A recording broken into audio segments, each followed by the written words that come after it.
Jesse, do we have anybody registered to speak this evening? We do not. Okay. And you should be all set now. All right. I'm going to call this meeting of the Board of Education to order. Good evening, everyone. This evening, we will be discussing our behavior education plan. Before we do that, I'm going to pass minutes from our last meeting dated November 3rd. I move to approve the minutes from the instruction work group meeting dated November 3rd, 2025. Second, Maya. Second, Board Vice President Pearson. All those in favor, aye. Aye. That looks unanimous. I'm sorry, Claire, your advisory vote? Aye. All right, thank you so much. We will be highlighting some schools. We will be looking at our discipline data, and we'll also get a chance to look at our climate survey this evening. To get us started, I am going to pass the mic to our superintendent, Dr. Joe Gothard. Thank you very much, Chair Muldrow, members of the board, community, and staff. We have a lot of staff joining us tonight, so looking forward to this presentation. As you know, we from time to time give an update on our behavior education plan, the BEP, to talk both about student discipline and about the policies and procedures that guide progressive discipline in the Madison Metropolitan School District, attempting to give you a slice of each of our levels and to hear feedback directly from the schools and from staff who support them. We look forward to, again, sharing with you tonight what we're learning, to look at some current data and to see what kind of reflections, reactions, questions, or guidance that you have, members of the board. So without further ado, with a number of people presenting tonight, I will not try to introduce them all. I'm going to turn it over to Assistant Superintendent Dr. Carletcher Stanford, and she can get tonight's presentation started. Dr. Stanford. Thank you, Dr. Gothard, and thank you, Chair Muldrow. Tonight, we will start an important and ongoing conversation with the board regarding the Behavior Education Plan, also referred to as the BEP. As we know that this work does not live in isolation, we want to point out that this will not be a singular event. This foundational work will continue in January as we discuss student services staffing and allocation during our instruction work group session. So while there is no action needed tonight from the board, as this is just an update, we want to present possible recommendations for policy changes, and you will see that at the end of the presentation. In addition, as we engage in our intentional work around MMSD excellence together, it's important to also point out that many of the things that you will hear tonight live in our guiding commitments of fostering belonging. And so this long-term work is also relevant to all three performance objectives, but more specifically, again, our objective around belonging, in which MMSD will increase the percentage of students who feel they belong in their school as measured by the climate survey. And again, you will hear data around the climate survey this evening as well.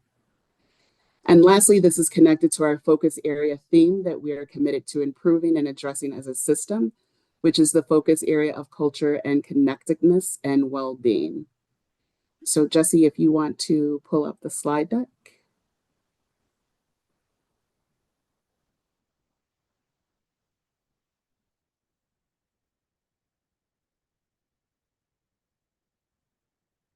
And you can go to the next slide.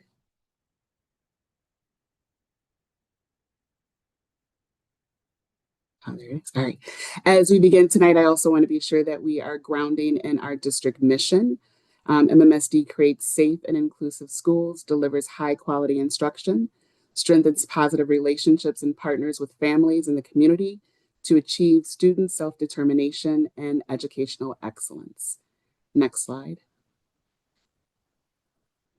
Also, the work around our vision. MMSD will be a learning community where all students are valued, challenged, supported, and inspired to reach for their dreams. Next slide. And of course, our guiding commitments on leading with equity, fostering belonging, delivering meaningful learning, improving with purpose, and embracing our collective impact. And again, tonight, while we will have, and you will hear all of these guiding commitments within the presentation. We're really focusing on our fostering belonging section. Next slide. Also, just want to be sure that we are lifting the district improvement plan goals by 2027. And so we have our 3 goals that are listed here. Goal 1, every child is on track to graduate ready for college, career, and community. Goal 2, the district and every school in it is a place where children, staff, and families thrive. And of course, goal 3, African American children and youth excel in school. Next slide. So with that, I'm going to turn it over to Dr. Leah Esser, who is the Executive Director of Student and Staff Supports. You'll also hear from Cynthia Moore, who is the Culture and Climate Teacher Lead, and Lily Hangardner, who is the Coordinator of Progressive Discipline. We're also very excited tonight to be joined by staff from La Follette High School, O'Keefe Middle School, and Leopold Elementary School, who will share with you some of the promising practices that have been implemented at their schools. And Dr. Esser will introduce those school teams when they present. And with that, I will get started and turn it over to Dr. Esser. Thank you. Good evening.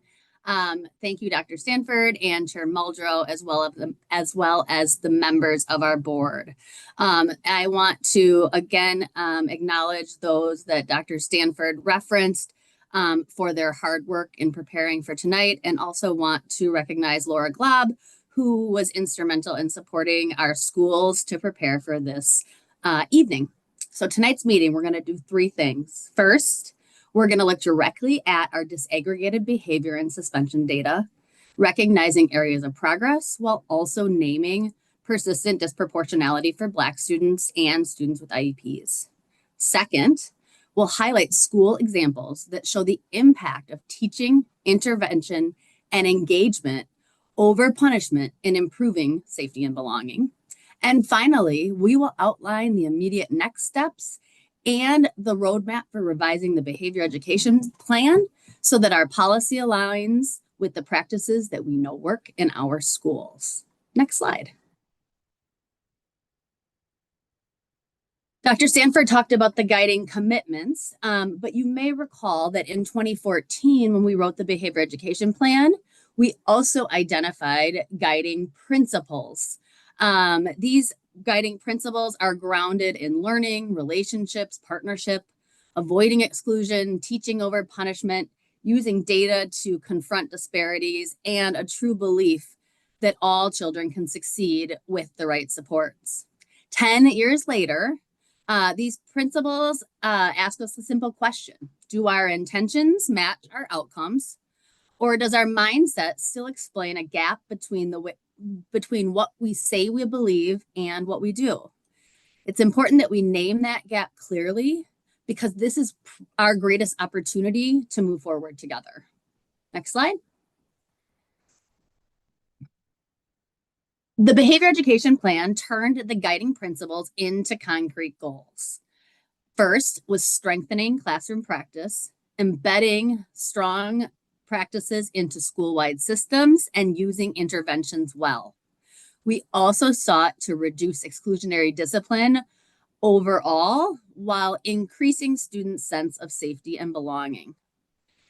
The behavior education plan also made eliminating suspension disparities for Black students and students with an IEP central to the work, not optional. Tonight's data will show our progress on these goals and where we still have to go. Before I turn it over to Lily, a brief note on data. She's going to take us through behavior incidents by level, and that will then lead us into an illustration how incidents could become suspension. And then she will take a look at and talk with you about who's most impacted. Cynthia Moore will then connect this to key climate data and introduce our first school team tonight. So with that, I am going to turn it over to Lily to take on the next set of slides. Good evening. Thank you, Leah. I'm Lily Hangardner. I work for the district as the coordinator for progressive discipline, as Dr. Stanford indicated. We could move to the next slide, please. Thank you. And I just would like to sort of ground us so that we have an idea of sort of what we're looking at. The data that we are presenting here is data that is an aggregate or an average of our behavior data from the 21-22 school year all the way through the 24-25 school year. So an average of 4 total school years, all of our school years since we returned to in-person schooling from the pandemic. And just as a reminder of how our behavior education plan differentiates between behaviors, at the elementary level, behaviors fall under one of 4 different levels, levels 1 and 2 being the lowest levels of behavior. Level 1 behaviors across elementary, middle, and high are behaviors that are meant to be managed in the classroom. Level 2 behaviors, while still being lower level, are behaviors that might require a call to behavior response, moving up to levels 3 and 4.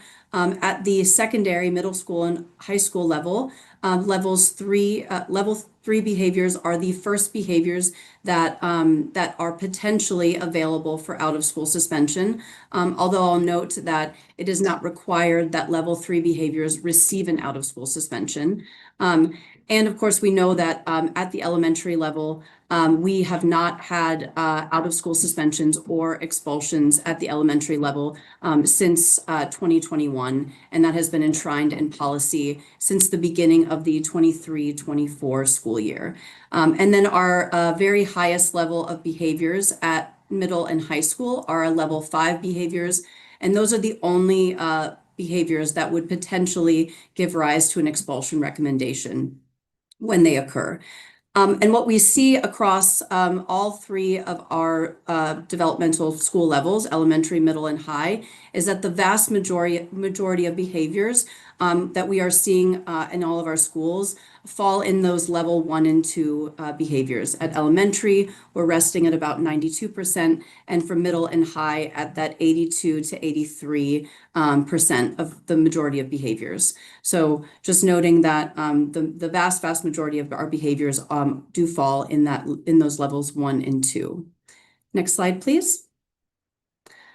Again, these show our out of school for middle and high, and in school suspension rates at elementary for the years since returning to in-person schooling from the pandemic, 21-22 school year all the way through 24 and 25, with our blue-green graph indicating our in-school suspension rates for our elementary school students, our red graph indicating our out-of-school suspension numbers for our middle school students, and our yellow bar graph for each of the school years since the pandemic, indicating our high school suspension rates for each of those years.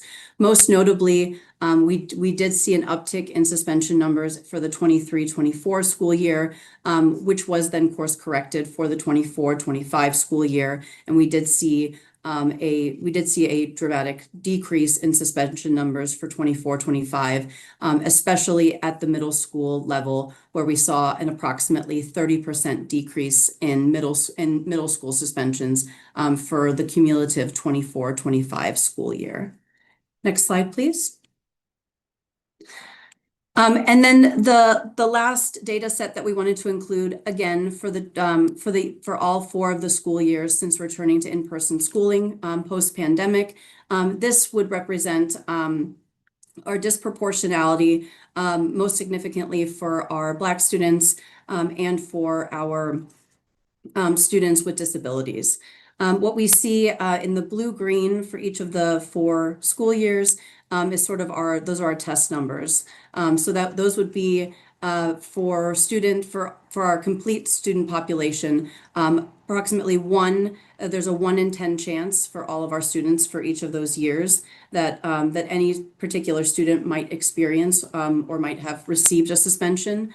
Our yellow bar graph for each of those years represents the rate or potential for our students with disabilities to receive an out-of-school suspension. So approximately 22 to 23%, or 2 in 10, there's a 2 in 10% chance that a student with a disability might receive an out-of-school suspension. And then most significantly, our disproportionality with respect to our Black students for each of the 4 years. That would be represented by the blue graph, showing that for each of the 4 last school years, that there's approximately a 3 in 10 chance that a student identifying as Black might have received an out-of-school suspension.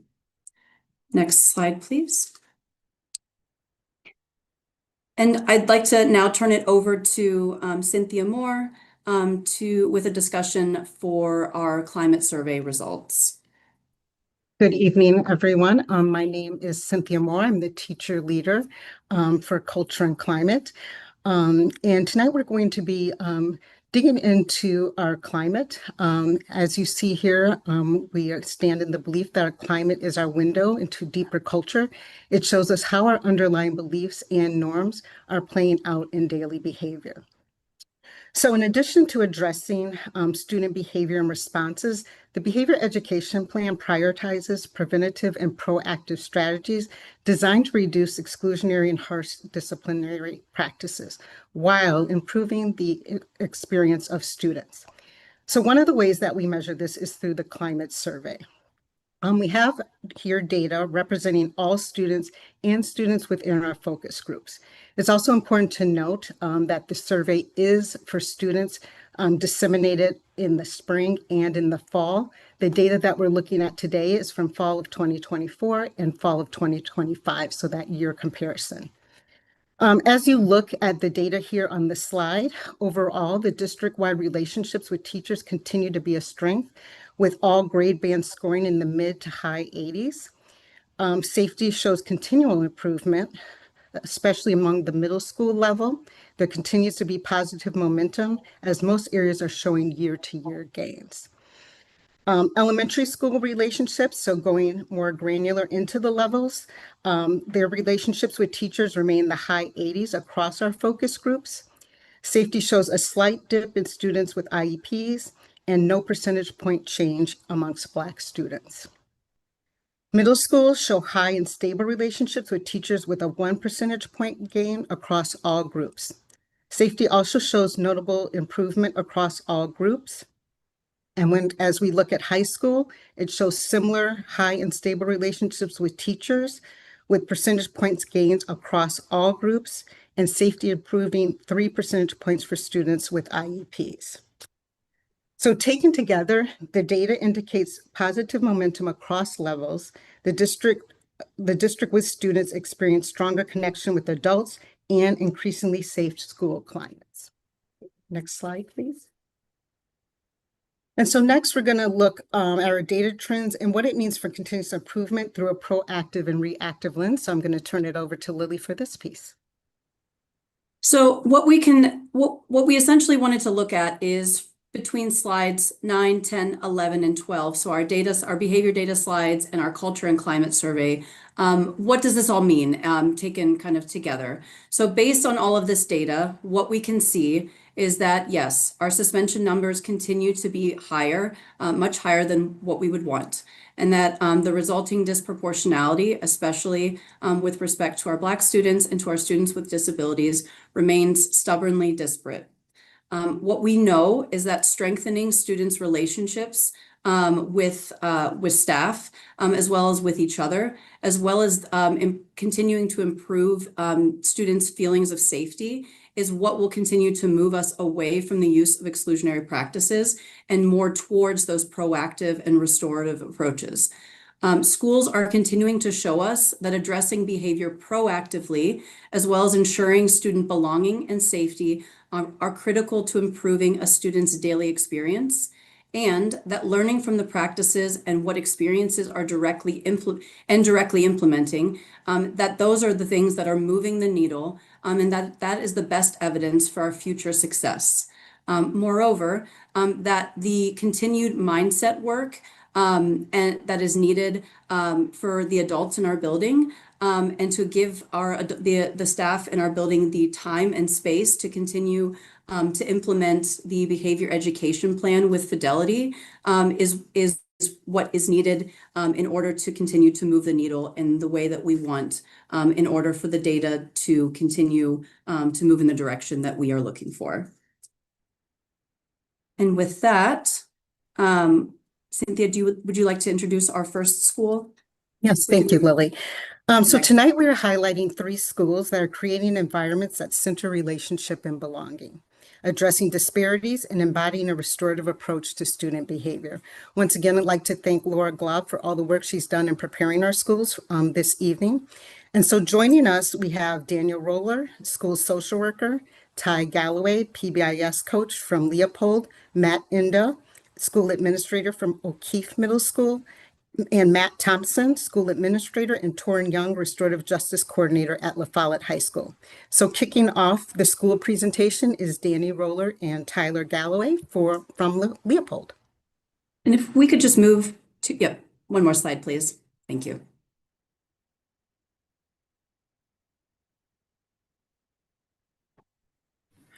Hello, board. My name is Daniel Roller. I'm a school social worker over at Leopold Elementary. Hello, my name is Ty Galloway, and I'm the PBIS coach at Leopold. So we're really excited to talk with you a little bit today about 2 of our ongoing projects at Leopold.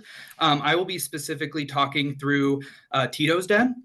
So Tito's Den is a calming room available for all students to engage with a supportive adult and consider strategies to reflect, reset, and try again. The space has been one that we've been working on for many years at this point, about going on our 4th year. And it's grounded in evidence-based practices through an environment that is crafted for student well-being, and by offering a safe and calming space to get coaching and support, as the vision says, to reflect, reset, and try again.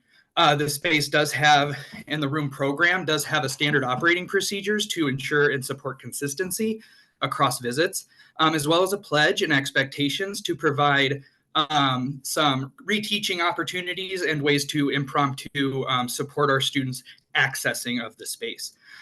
We also follow the results-based accountability framework, which is a model for collecting data and progress monitoring. So we do have some really great progress monitoring attached to the use of the space.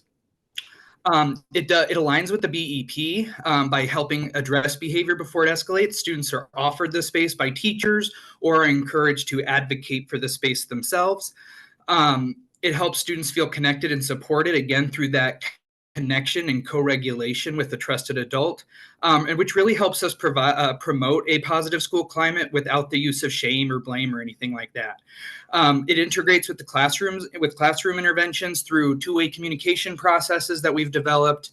We have a return pass process, kind of similar to a health office visit, for example.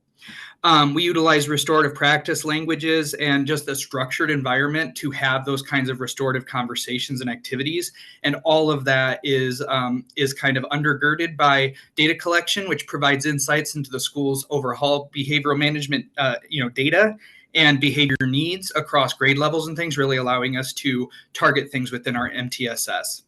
And so I did include just a little bit of last year's data review, which is something we gather and present to our staff every year.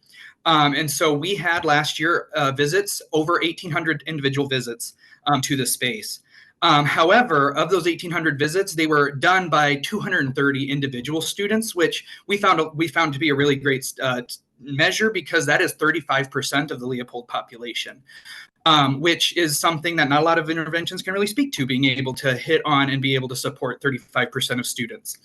And lastly, I just want to touch on teacher feedback, which is something we want to think about. We want to make sure the mindsets are there and that teachers feel that it supports.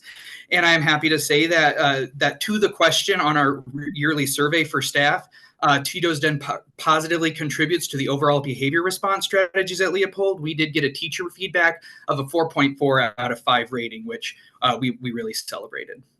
So that's Tito's Den, and we certainly invite and welcome any curious board member to come visit Leopold, see the space in action if you're at all curious. Thank you very much. I'll pass it to Ty. Hi, as I said earlier, my name is Ty Galloway, and I'm the PBIS coach at Leopold. And tonight I'm going to be talking to you about our alternative to suspension process. At Leopold, we call it A to S. So if you hear me say A to S, that is what I'm referring to. Our A2S process came about last year at direction of our principal, Marissa Flowers. The BEP actually requires elementary schools to have 2 alternative to suspension processes for the target behaviors of taunting, baiting, and encouraging a fight, as well as repeated disruption of instruction. Last year at Leopold, due to some student behaviors that we are seeing, our principal, Ms. Flowers, asked us to also consider inappropriate physical contact as a potential A2S option. So we developed a process in which students get to engage with our alternative suspension process twice. What that looks like is if a student engages in one of our target behaviors, a behavior responder is called. That student then sits down with the behavior responder and engages in a Leopold student fix-it reflection, which you can see that language reflected on the slide. The big part about the student fix-it reflection is taking responsibility and being accountable for our actions, which is language you use with our students during each A2S process. After the fix-it reflection, students will sit down and pick in one of 4 targeted interventions based on the behaviors. These things include things like restorative conversations or SEL skill building lessons. And we believe that these interventions allow students to reflect on their actions, but also learn important skills to hopefully diminish these behaviors in the future. As we go through the process, like I said, students have 2 opportunities to engage in it. After a third A2S level behavior, that is when, per things like the progressive discipline model, we start looking at moving from level 1s and 2s to level 3s, which in elementary school for 4th and 5th graders specifically tend to be things like in-school suspensions. So we are actively using our alternative suspension process to try and provide opportunities for students to engage in those problem-solving and skill-building conversations without having to go the in-school suspension route for those behaviors. A little bit of our data review from last year, we had 80 individual A2Ss that were completed. What is not reflected in the slide is of those 80 A2Ss, that was 42 distinct students. Of those 42 distinct students, 7 students ended up hitting the A2S level or the A2S threshold of 3 or more, which is right around 1% of our student population. So we think that the system is evidence of the system working, that students are learning from the interventions that we put in place. And that is kind of a brief overview of the Leopold A2S system. And now I think we'll be throwing it over to our colleagues at O'Keefe. Thanks, Ty. Thanks, Daniel. It's always awesome to hear about other schools and their practices, so I appreciate you guys sharing with all of us. Good evening, everybody. I'm Matt Inda. I'm the principal at Georgia O'Keefe Middle School. Before I get started on what the slide is going to say, I think Dr. Stanford started off this way by saying, creating a culture and a climate in the school is complex. It's multifaceted. So what I'm going to share here today are just 2 systems that we have in O'Keefe that we think promote a healthy climate and culture.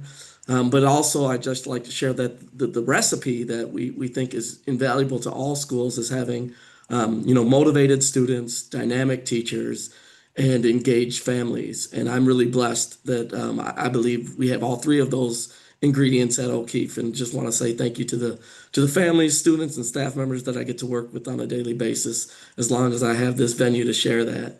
The first thing we're going to talk about is our looping system with our student service team.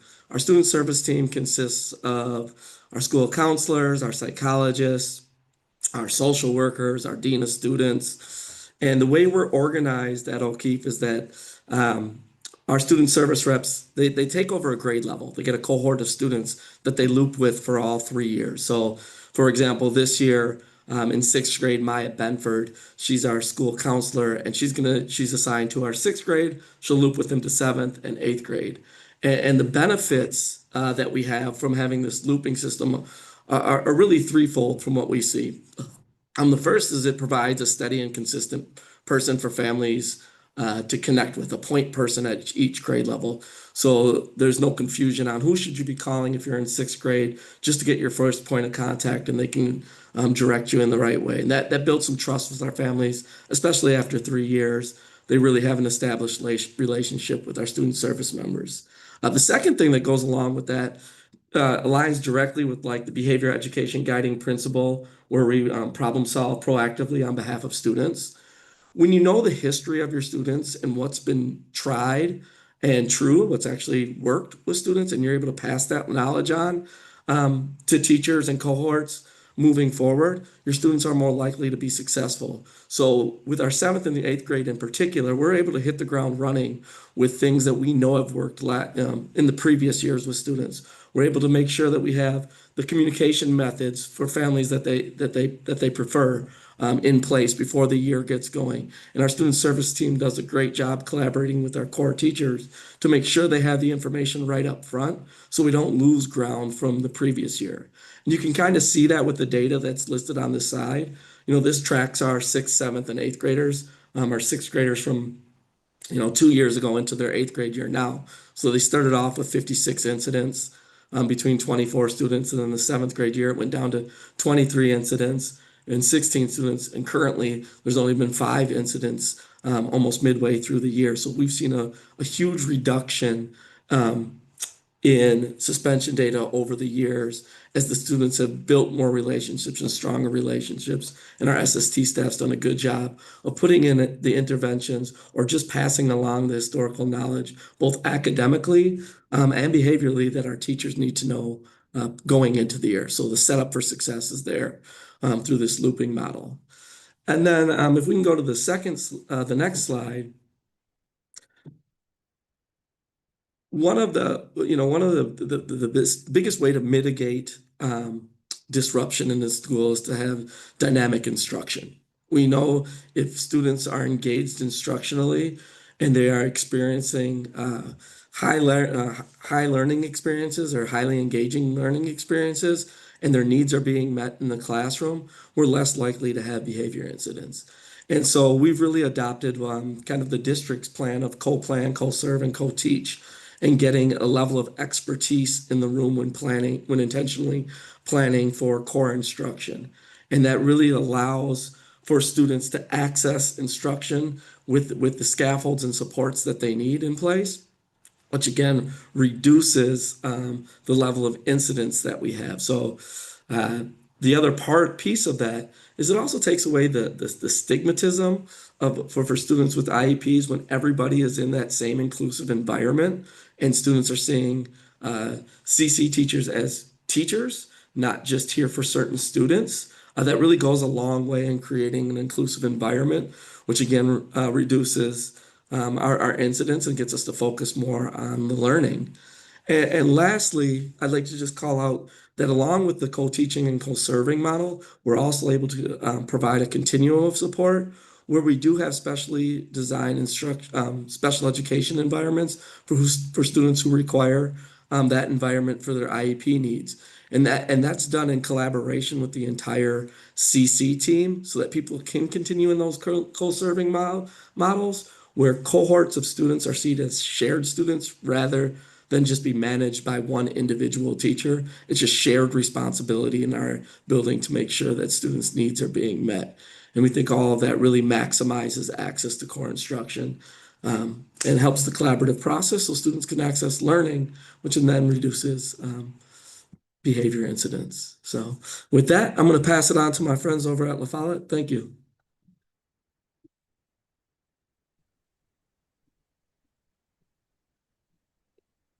All right, everybody. Good evening. Matthew Thompson here, your principal at La Follette High School, and I am flanked by my esteemed and amazing colleague, Torrin Young, Restorative Justice Coordinator. Principal Inga, thank you so much. Leopold staff, thank you so much for your work and awesome work at your respective schools.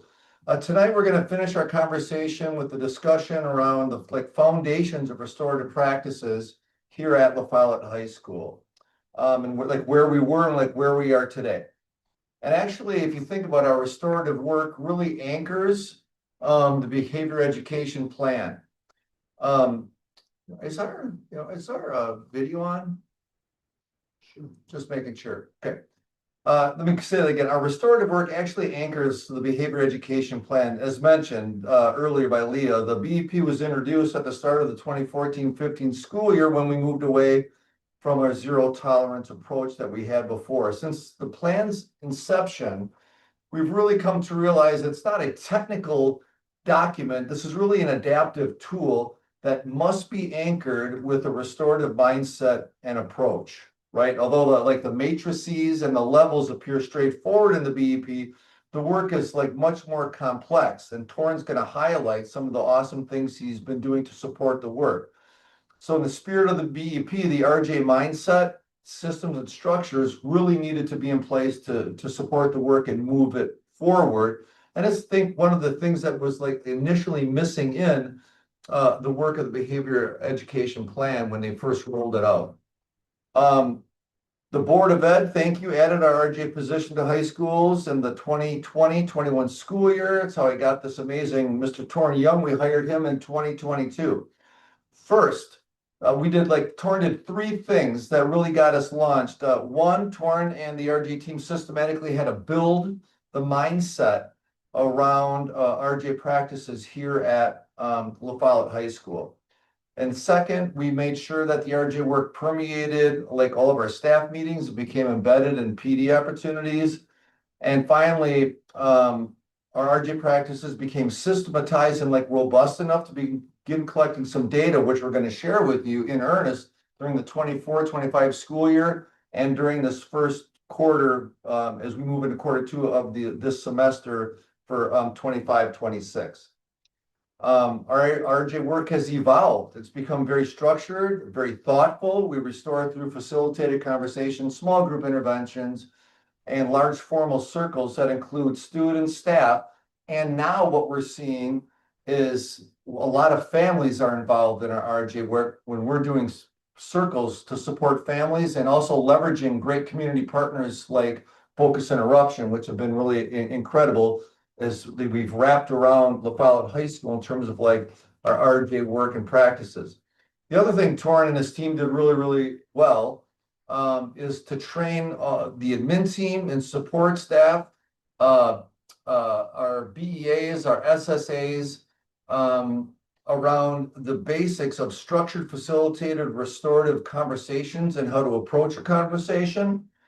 And, we found out, right, that a lot of prep work is necessary for a successful RJ intervention as we support students and families. And finally, what we're going to share tonight is we know that time is of the essence when we think about these disparities, but also we found it takes time, right, to build the necessary systems and structures to support. For example, at Follette, it really took us 2 full years in earnest to make the necessary like inroads, mindset shifts, develop the structures, a little bit of trial and error, right, to begin seeing the potential of what we're starting to see in the data that we're going to be sharing with you now in just a moment. Next slide, and Mr. Torrin Young.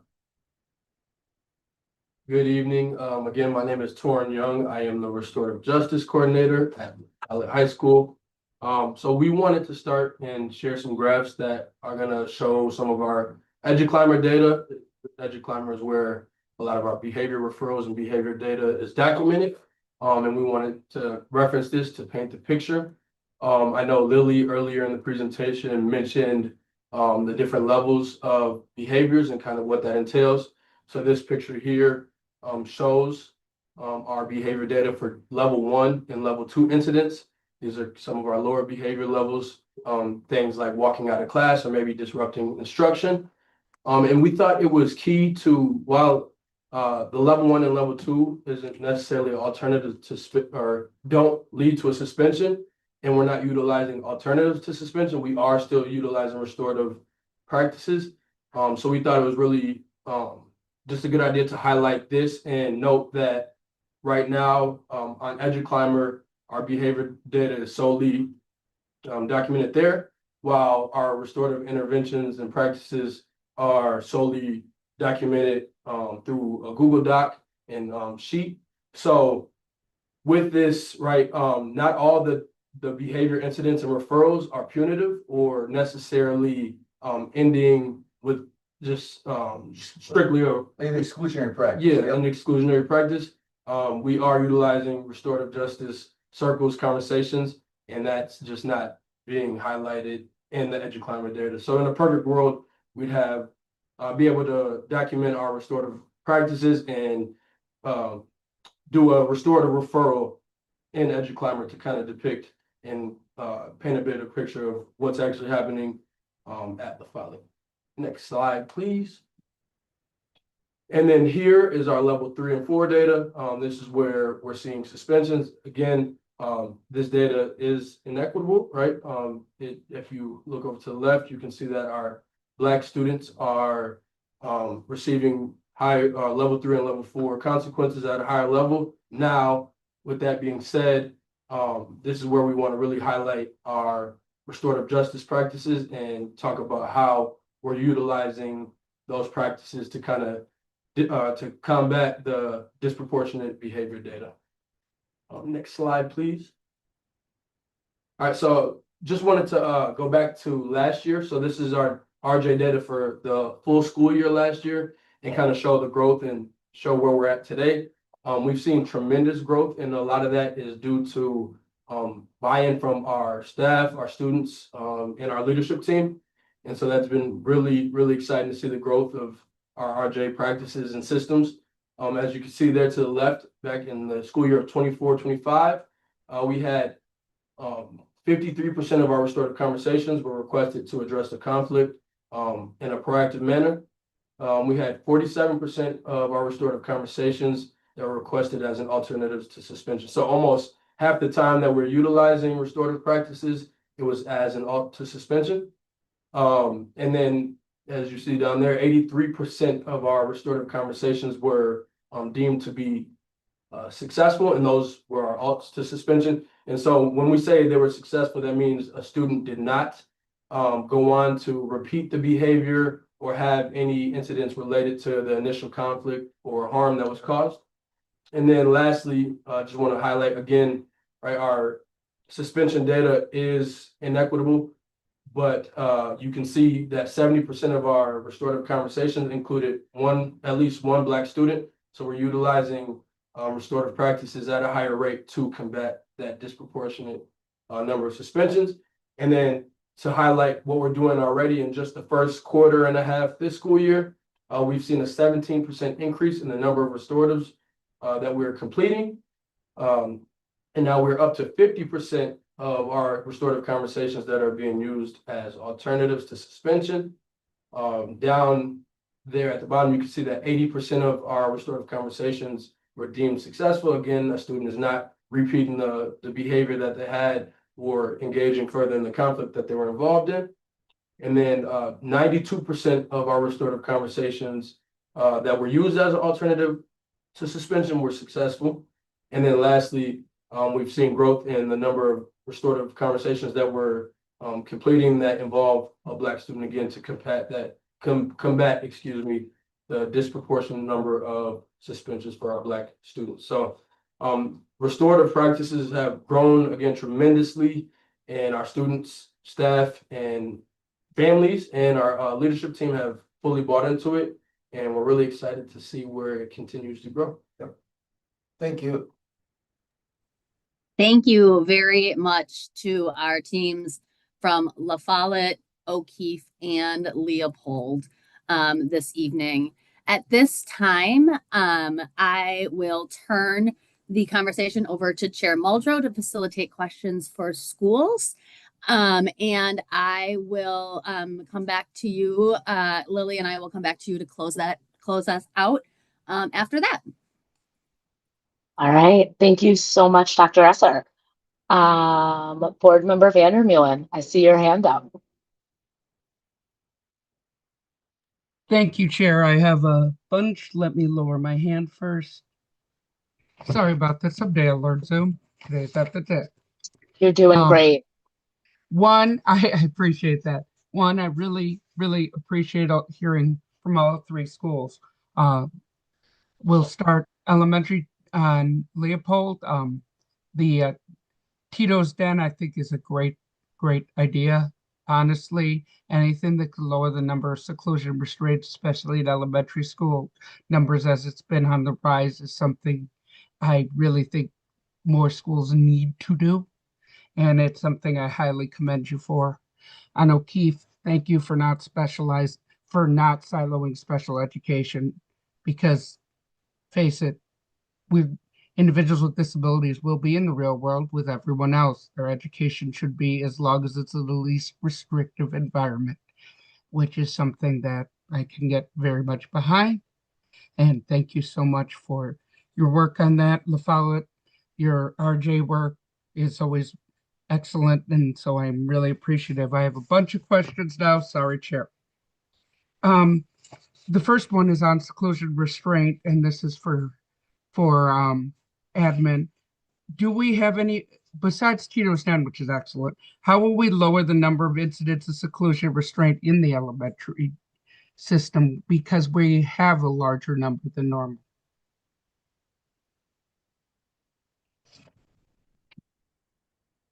Cindy, anyone?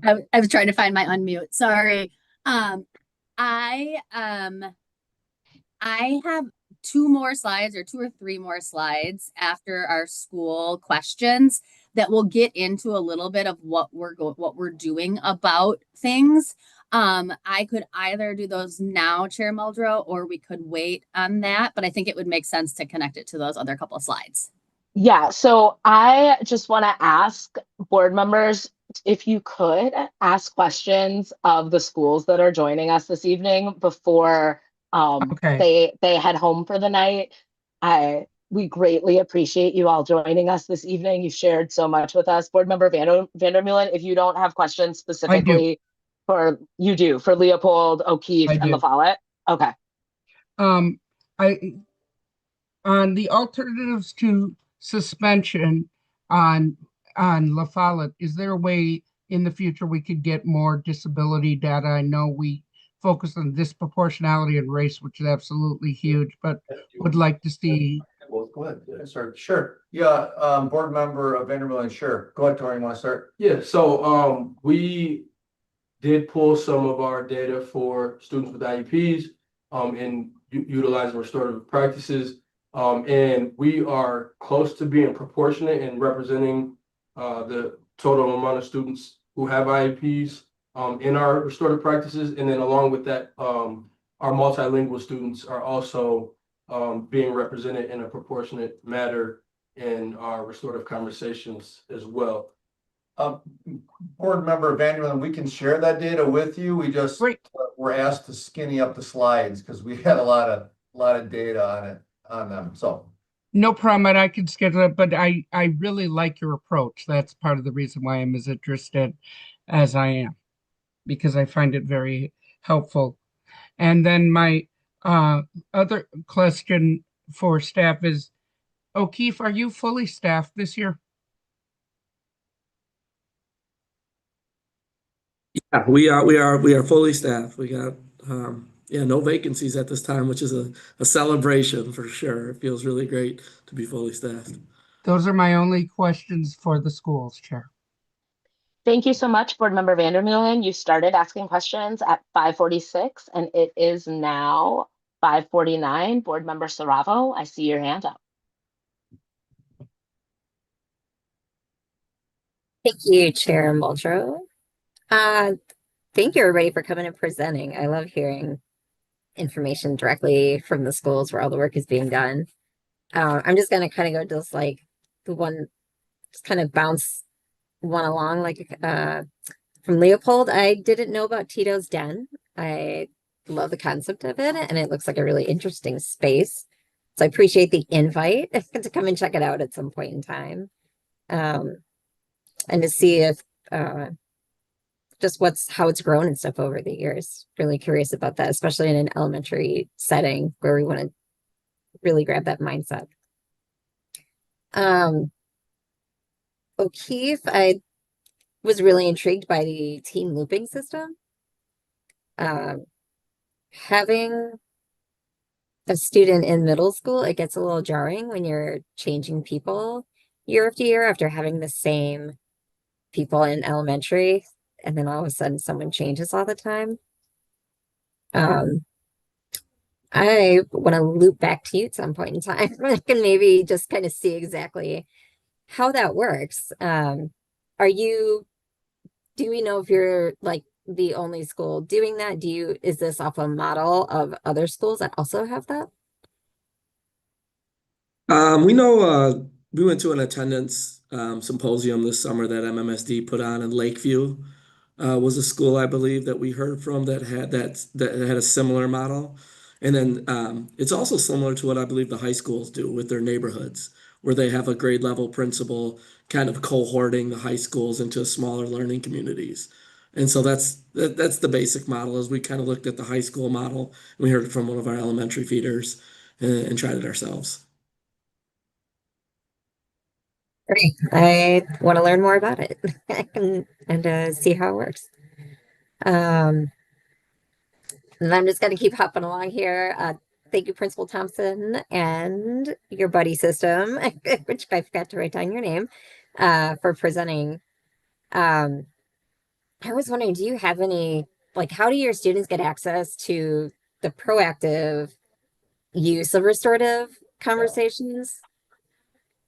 Yeah, a couple things here. One, we do have a formal request process. Okay. But really, Torrin, would you agree? It's like really it's like the relationships we enjoy with our students is such where students will come up to a staff member. It could be a BEA, it could be an SSA, it could be a principal, it could be Torrin, could be a dean, and ask for a restorative, right? I mean, like really proactive. Yeah, definitely. Just kind of word to mouth, they'll come and talk to adults. And then we're even seeing students who, we just had a situation this past week where students were kind of upset with a teacher, and rather than like leaving the class and not coming anymore, they set up a restorative conversation with their teacher, and it was really impactful. So the request form, they have access through QR codes. Teachers can access it through some of our online like Google Classrooms and things like that. So, and board members, Robert, I also want to say that over the past 2 years, there's really been a change in like tenor of the staff in terms of like when like a issue does occur in the classroom, it's not about removal. It's about how do we fix it, right? How do we sit down and fix it? Whether that's Torrin facilitating that or another staff member. So this has been a really significant shift the past couple of years with the development and the very intentional work Mr. Young has done around supporting the necessary mindset around restorative practice. Oh, that's great to hear. I was going to ask for an example, but that was right there. So that sounds great. So they just kind of come, you guys have people that are accessible to students that are actively out there, and they know that they can do that. I think that's a good climate to have. So thank you very much for presenting. Thank you. Thank you, Board Member Saravo. You started at 5:50. It is now 5:54, and we will hear from Board Member Castro. Thank you. Just one quick noticing on all three presentations from schools is just how important relationships are. And so as we dig into our work on retention and reducing turnover, that's really important. I guess my question is for La Follette and the other schools that really emphasize restorative justice. Obviously, this is 1 year of data, but are you guys getting a sense that, the students who do elect to go through the restorative conversation approach as opposed to suspensions, do you find that that has been has more staying power in correcting behavior or reducing the number of repeat offenses for those who do elect to go through the restorative approach?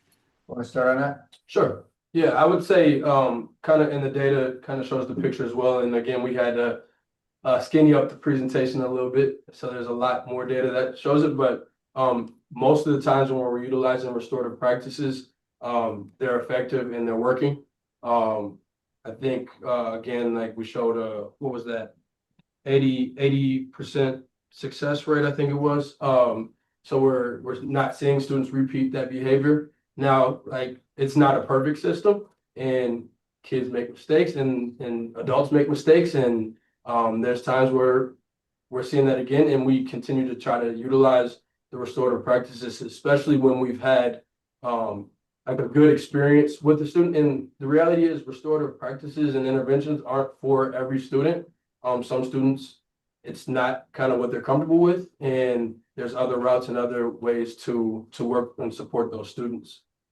Yeah, I agree. But again, the shift, Board Member Castro, has been really around the number of students that I think we're seeing that are actually coming forward that want to fix it, that want to restore it. Even kids that feel like there might be uh, like there's an altercation brewing, let's say, right? There's something brewing, and like they want to head it off, and will request a sit down like immediately. So that's a cool trend that we're seeing now. For sure. I definitely appreciate that. And yeah, I think the main thing is that, we don't give up on the relationship with young people. I think suspension kind of implies that we're giving up. We're just going to kick them out. Whereas restorative, we're going to continue to work the relationship. So appreciate that aspect of it. And I guess my last question is for Leah, or some folks at the data team. We have these level 1, 2, 3, 4, XYZ offenses. I'm wondering if in the data set we can get more granular in terms of what is this specific offense under the level 1 or level 2?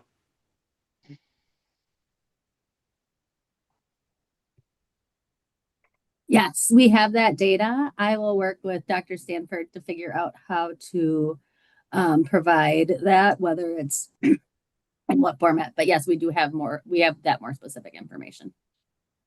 All right. Thank you so much. Thank you for your questions, Board Member Castro. You started at 5:55. It is now 5:58, and we will hear from Board Member Mosner Feltham. Thank you, Chair, and thanks to all of the folks who talked about their processes. It sounds like so much exciting stuff.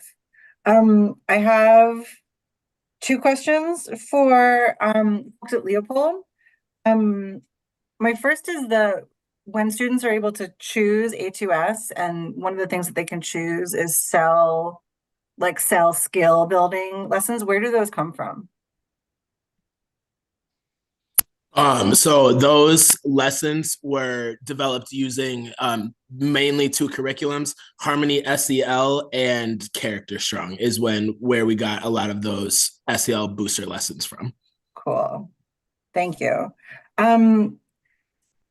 I think my other question is if you have my question is for those 7 students who met that 3+ threshold, do you have any insights about what was, and I'm not asking for like specific student information, of course, but like general insights about like what could have been in place or trends that you're noticing? I can't remember, like kids make mistakes and that's totally normal. It's really fine. But if there are insights when these tier 2 things aren't working, what would you say those insights would be?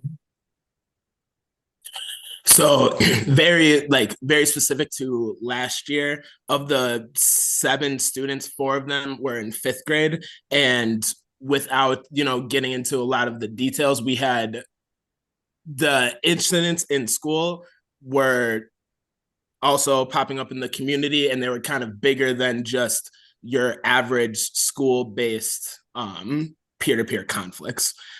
So I would say for the most part, based on the numbers of us having 663 students last year, we think that the interventions work for the majority of those students. And I would say of those 7, 4 of them, it was in extenuating circumstances that were a little bigger than school.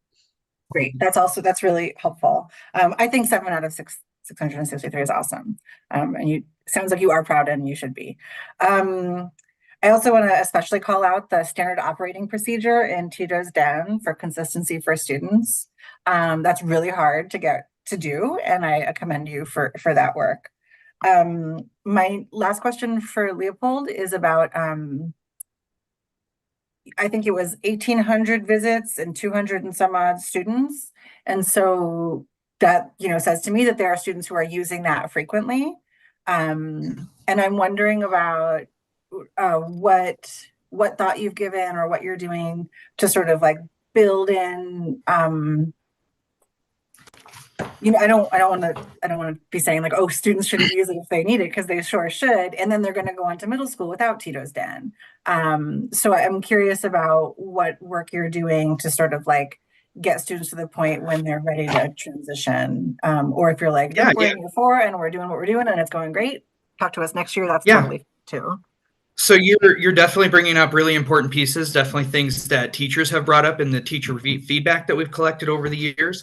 And there's a couple things with that, right? So we do have a process. We've been able to integrate Tito's Den into our broader school-based MTSS. So if a student meets a cut score of so many visits over so many months, we flag them to say, okay, there might need to be an additional support here, and we'll assign a grade level point person to follow up with the student and the family and the teacher to determine extra things. We also really hold this idea that we don't want to automatically assume that because a student's taking a support option that something's wrong. In a lot of ways, we do see it as a success if a student's asking for and advocating to use a space that inherently is meant to build SEL skills. But every month we do run a report on the number of visits to the space.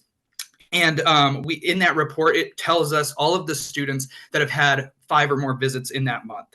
And what we also found last year when I did that end of year data review, 63% of all students, so 63% of that 230 kids, visited the space less than 5 times across the whole year. So the question of whether the space is being used inappropriately or too often, the data doesn't necessarily show that is the case, because then when you break it up into, for example, the number of students who have had more than 10 visits across the whole year, that shrinks from 230 to like 40. And it just shows that those students, that there are some students who have a much higher level of need, and it gives us a clue and an insight in a proactive way and a holistic way as to what are they drawn to, how can we support their taking these skills back with them into the classroom. And this year we are exploring different ways of tracking that through like teacher feedback surveys if a student pops off with a certain number of visits in a month, as well as really continuing to use our return passes to make sure teachers get that two-way feedback. Beautiful. Thank you so much for that information and for that work. My actual last question for Leopold is if you could describe some of the things about your team or the structures at your school that are enabling this success. That would be super helpful for me as I think about what I can do as a board member to help your success be possible at other schools. So what's making it possible for you to have this success? I can say so. Little background. This is my second year at Leopold, so I was new last year. And so I think as a newer employee to Leopold, I think something that has been really beneficial are things just how kind of defined and structured our systems are. Danny has mentioned MTSS a few times, but if you were to come to Leopold and, Danny extended the invitation, we could also talk to you about how we have a coordinated attendance team that meets bi-weekly and how we are looping both A2S, things like Tito's Den attendance into our overall systems that I just feel like we really have a good systems lens at Leopold. So I know that's not something very concrete, but I just feel like the work that has gone into making sure our systems and our structures are efficient, because I think, being a school that has 663 kids, you have to find ways to be efficient. And I think that is one of Leopold's big strengths. Great. I heard you say clearly defined structures, efficient structures, linking between teams. Mm-hmm. Great. Yeah. And I think it also just goes to kind of a bigger culture around like school. I think about how we rolled out a habit of character structure today, or this year, when we're really thinking about how do we teach kids and kind of build a character of like a graduate of Leopold. What do we want a graduate of Leopold to embody? And we have those conversations in all of our team meetings. And I feel like those kind of guiding visions of what we want from our students and how they can best interact with each other is kind of woven into all of our teams. Yeah. It sounds like there's a lot of heart. Yeah. Yeah. I would expect that your wonderful principal has a lot to do with that too. Yeah, our principal is the best. I'll go on record and say that right now. Cool. Thank you, Leopold. Muldrow, I'm super aware that you're timing me, but I do have more questions. Not for Leopold. Thank you. Thank you so much, Leopold. For O'Keefe, again, thank you so much for sharing your best practices. Thank you also for sharing that like your idea for the looping came from sharing best practices with other MMSD schools. I think you mentioned Leopold, that like just completely warms my heart. Just heard my child really scream. I hope everything's okay. I had a question about your grade cohort data. This is just like a real specific question. Because I think I know that across the district, like we have a high mobility between schools. That 8th grade cohort, when you get to 8th grade, does that, or did you lose a bunch of students who had made up that number of students who were popping up on your reports, or is it pretty stable? Does that question make sense? Yeah, we definitely have a transient population in Madison. So some students come in and come out, but for the most part, it's the same students. You know, I don't know exactly how many students were here all 3 years in that data, but I mean, just from who I see in the building every day, a lot of the same students were here in 6th grade that are here in 8th grade. Great. I also wanted to appreciate you for talking about the importance of dynamic teaching and high quality instruction and keeping students engaged. I really agree. Thank you. And then for La Follette, I have a couple of questions as well. First of all, super cool to hear that students can access a request for a restorative conversation for a QR code. That sounds amazing. I have a question about what happened, you said it takes a lot of prep work to conduct a high quality restorative circle when needed. And you talked about training staff on that. I am really curious about when there needs to be teaching staff involved in that. What are the structures that make that possible? If I'm, let's say, teaching 5 sections, but I need to have a restorative conversation after a student's walked out of my class, how do I do that at La Follette? How can I engage in that restorative process while maintaining the integrity of my teaching role? Yep. Want to go start? Yeah. A couple different ways. Board Member Feld. Sure. So thank you for that question. That's a great point. So what we do is we do a 24-hour rule and give everybody time to individually process and take the time they need to kind of reflect on the situation. And then we're pre-conferencing. So if I'm co-facilitating the circle alongside a dean or a admin, or sometimes it's our BEAs, I'll work with them to create a plan, and we'll pre-conference with the student, the staff, and kind of hear both sides of things, and then come together and put all the pieces together to really get a clear picture of what's going on. And then our team has been really good about supporting staff members and having the opportunity and the adequate time to participate in those conversations. So we typically try to utilize staff's time for like prep to, if they're willing and able to have those conversations. And then there's also scenarios where we have sometimes we've had principals step into a classroom to give that teacher an opportunity to come out and have the conversations as well. Yeah, I've also Board Member Feldman, I've been like approved a sub time if I had to. We arrange for internal class coverage if necessary. Sometimes lunch is also another option. So we try to be super flexible to make it happen. in a way that doesn't stress the staff member out, right? That kind of works for everybody. Yeah. Thanks. My next question is about when there's a restorative conversation, when there's an issue, and young people are given the opportunity to talk about the issue. Do you ever find that the shift that's needed is greater than can be made within the structure of the school? Definitely. Like, yeah, go ahead.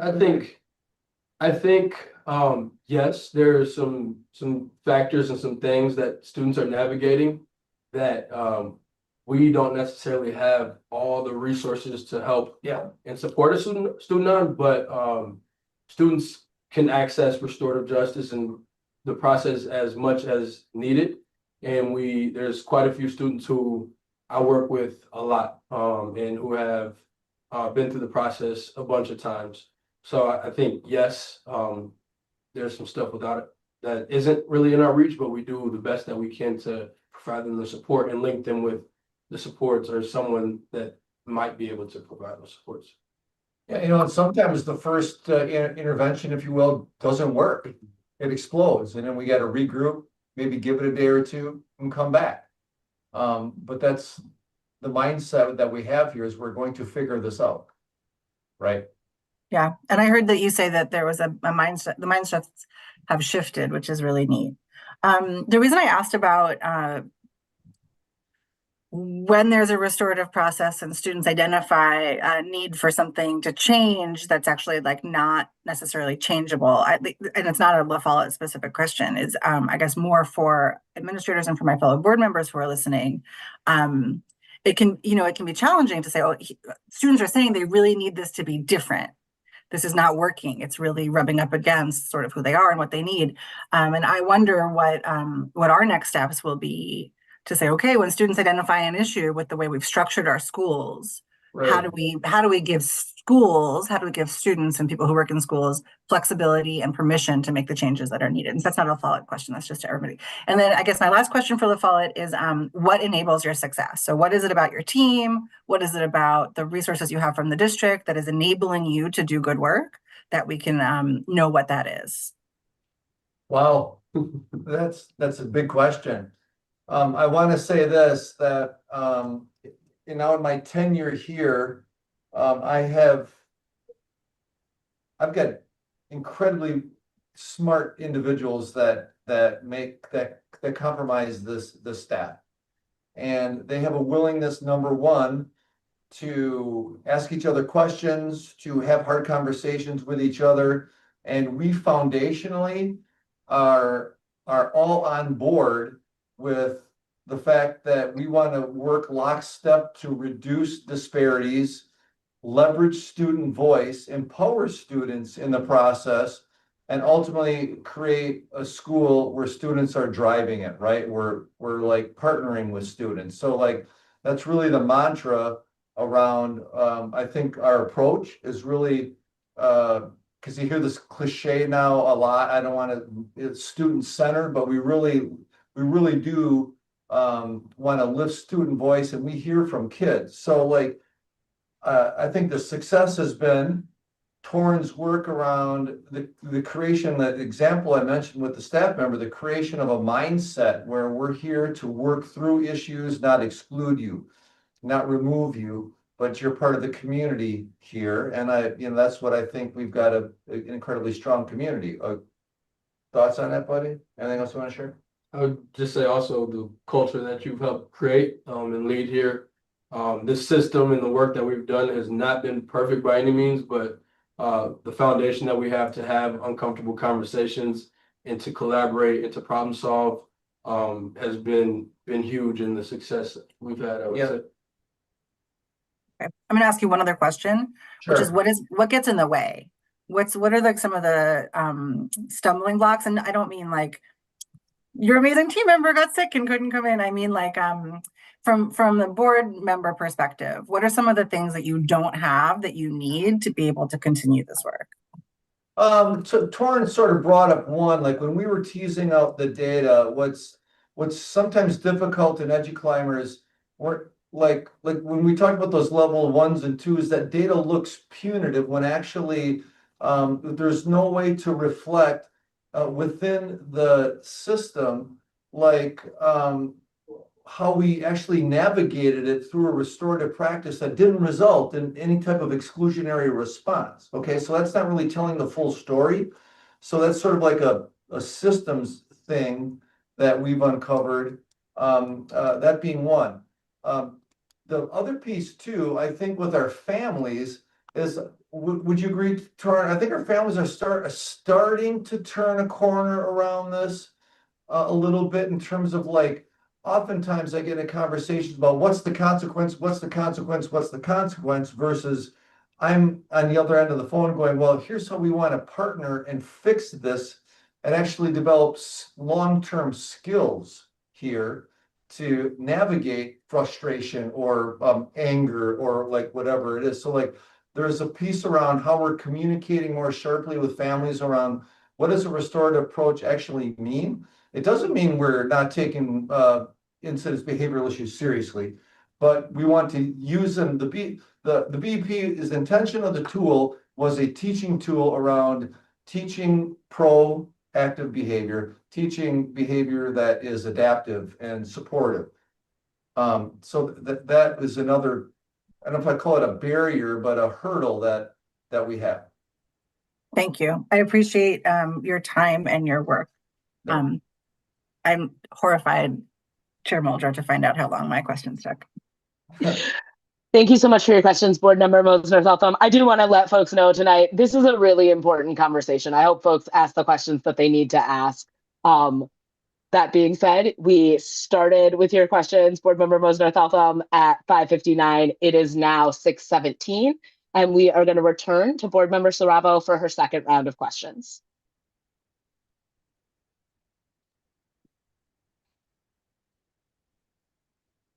Thank you, Chair Muldrow. I actually just thought of one because of Board Mosler-Feltham and made me have one extra question. And it's not going to be directed at Leopold. Because of the data that you had provided around the students that visit Tito's Dan, I was wondering, are you also keeping data on how many students with IEPs are spending time there, or possibly students that get identified through Child Find? Is there something that speaks to that, to those students? So, as I mentioned, the data for Tito's Den fits into a matrix across several sources. And so, if a student meets a particular visit threshold based on the number of visits and causes us to then do an analysis across it, we might find that they have a particular level of need and follow up, where we might find that information, such as Child Find and things like that, right, as part of that that evaluation system. But we're very proud of the fact that Tito's Den is available for all students. It is available for students with IEPs. It's available to students without IEPs.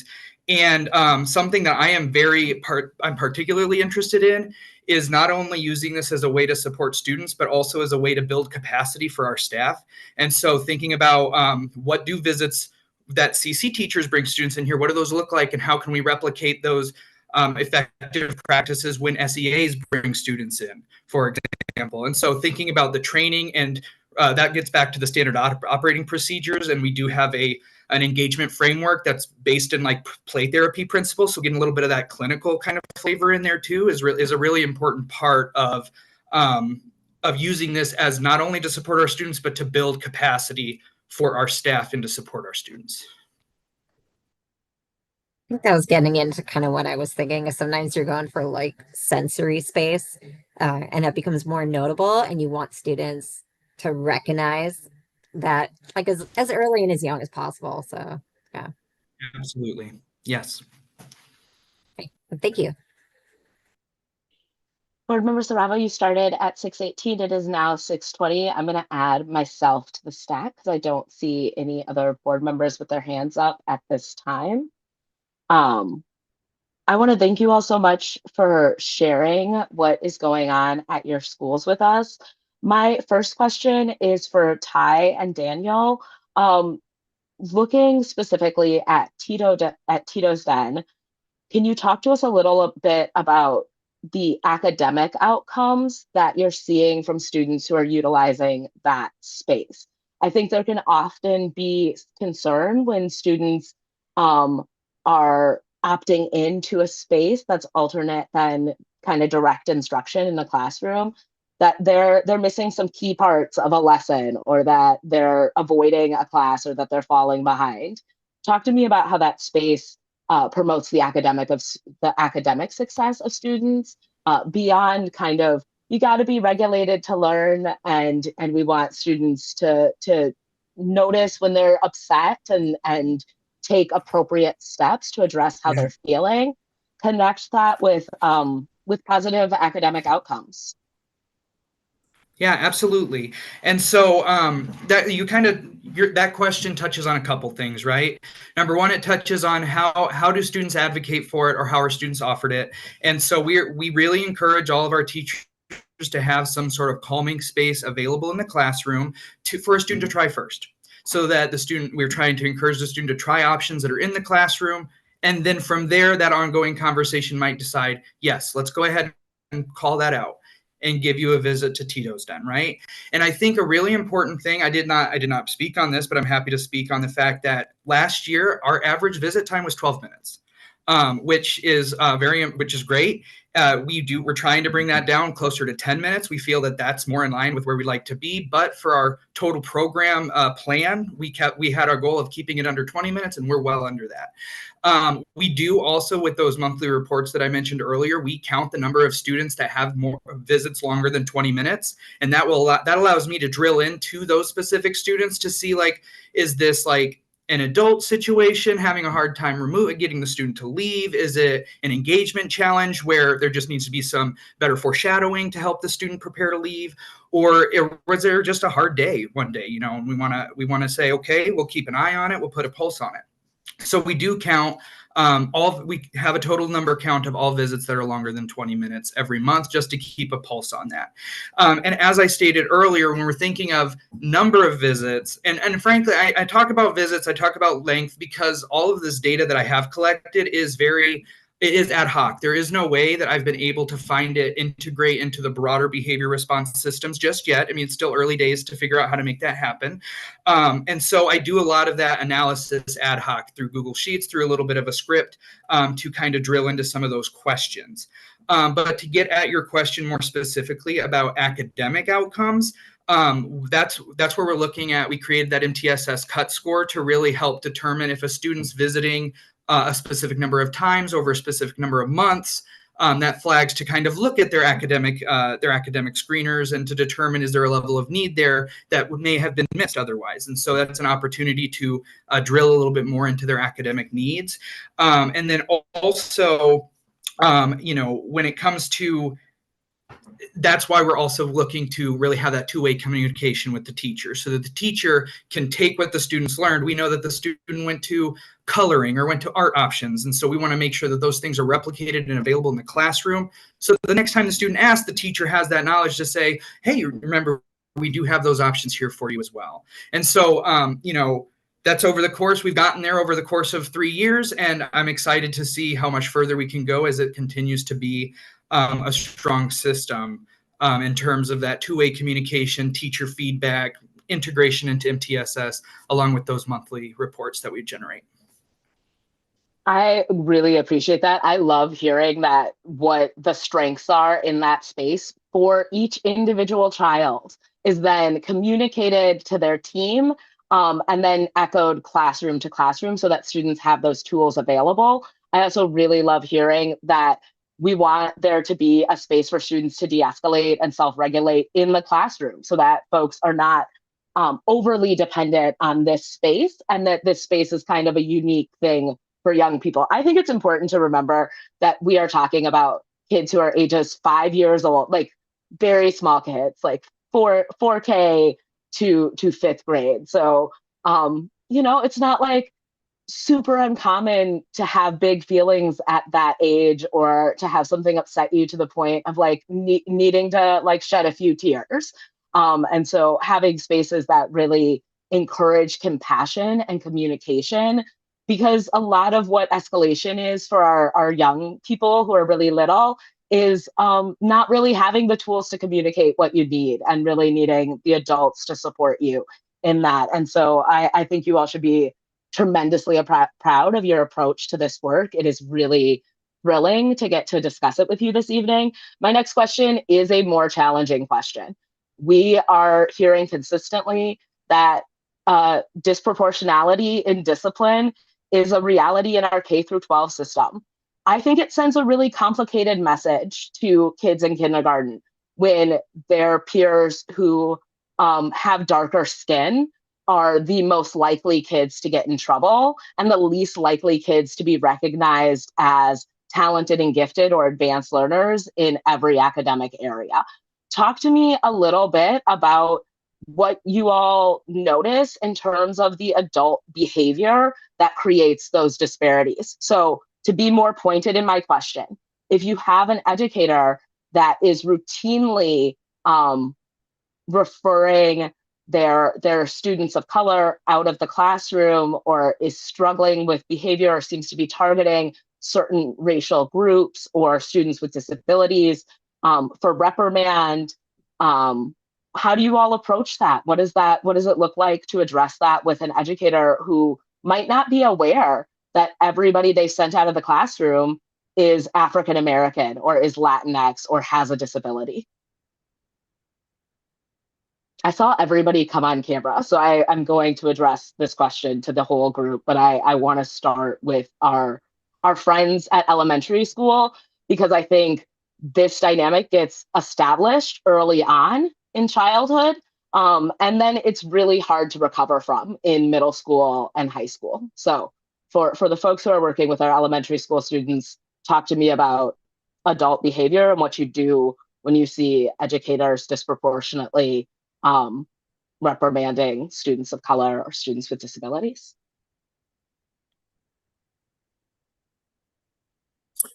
So I will start with that question. As the PBIS coach and student engagement coordinator, I can say that, through our systems that I kind of spoke on earlier, like MTSS, something that Leopold is very proud of too, is we have facilitated team meetings every week or every other week usually.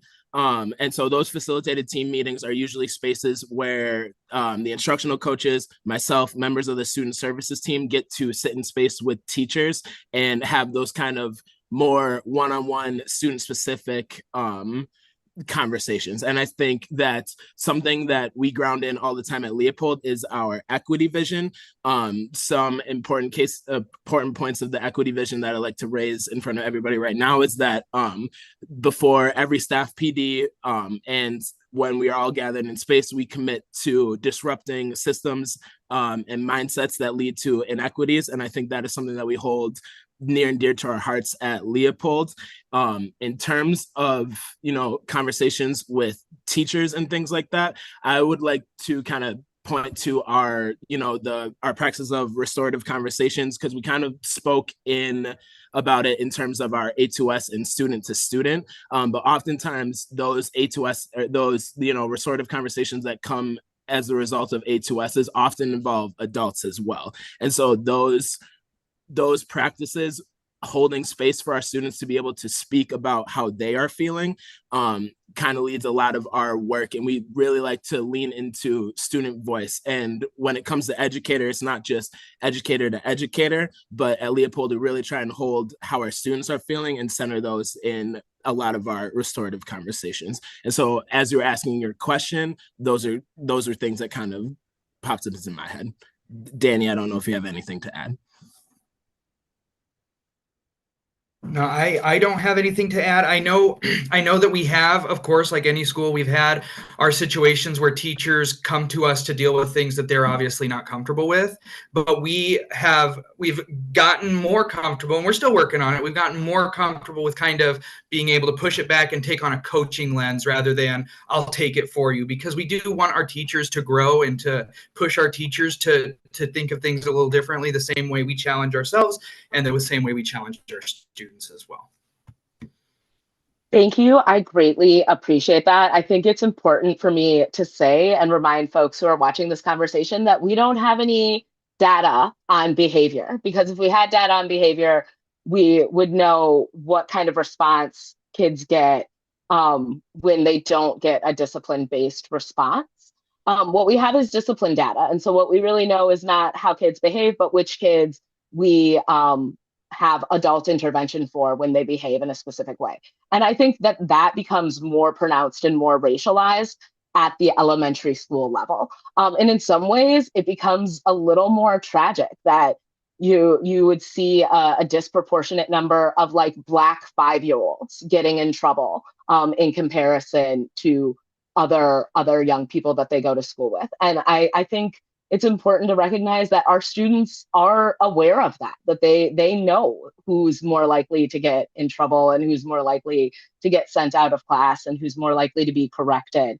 And, I think we have to address those dynamics. We can't address the achievement gap if we are a district where one group of students is way more likely to get in trouble at school than they are to be recognized for their academic strengths and skills. My next questions are for O'Keefe. I really appreciated this presentation. I thought it was profoundly helpful to hear. I think I want to emphasize that a consistent adult over all 3 years supporting students is deeply meaningful, like really investing in the relationship and getting to know young people.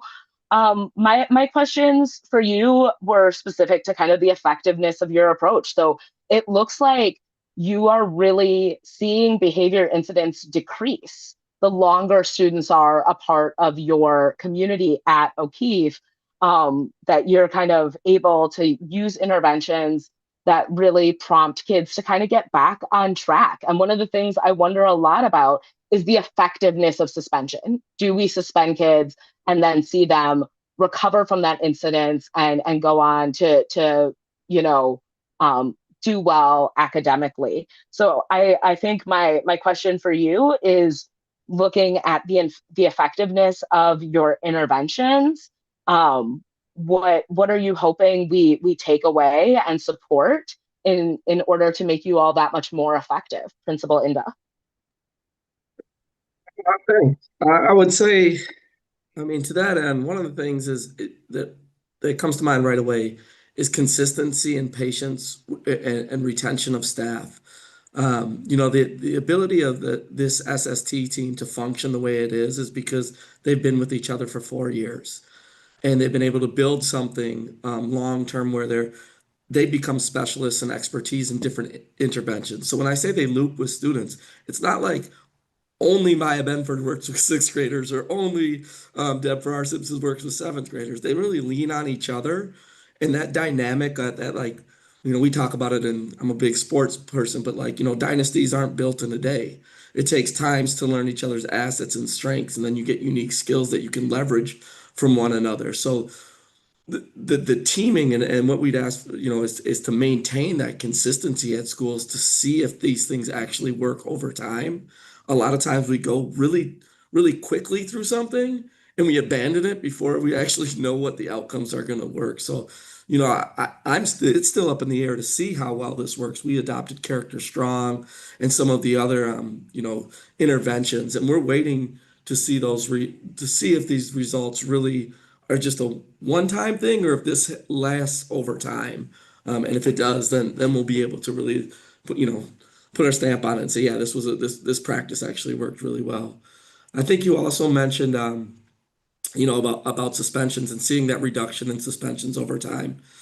Relationships, routines, regulation, all of that stuff, it does take time. So when a student comes in their sixth grade year, I mean, and I don't know if it's similar in elementaries and high school, if their ninth grade data is similar to our sixth grade data, but it is one of those things when you transition into a different building, there's a whole different culture, there's a different wave of human beings. It takes time to settle in, and people are testing boundaries early, but when they learn that there's consistency amongst how things are going to be responded to, it takes away some of that guessing.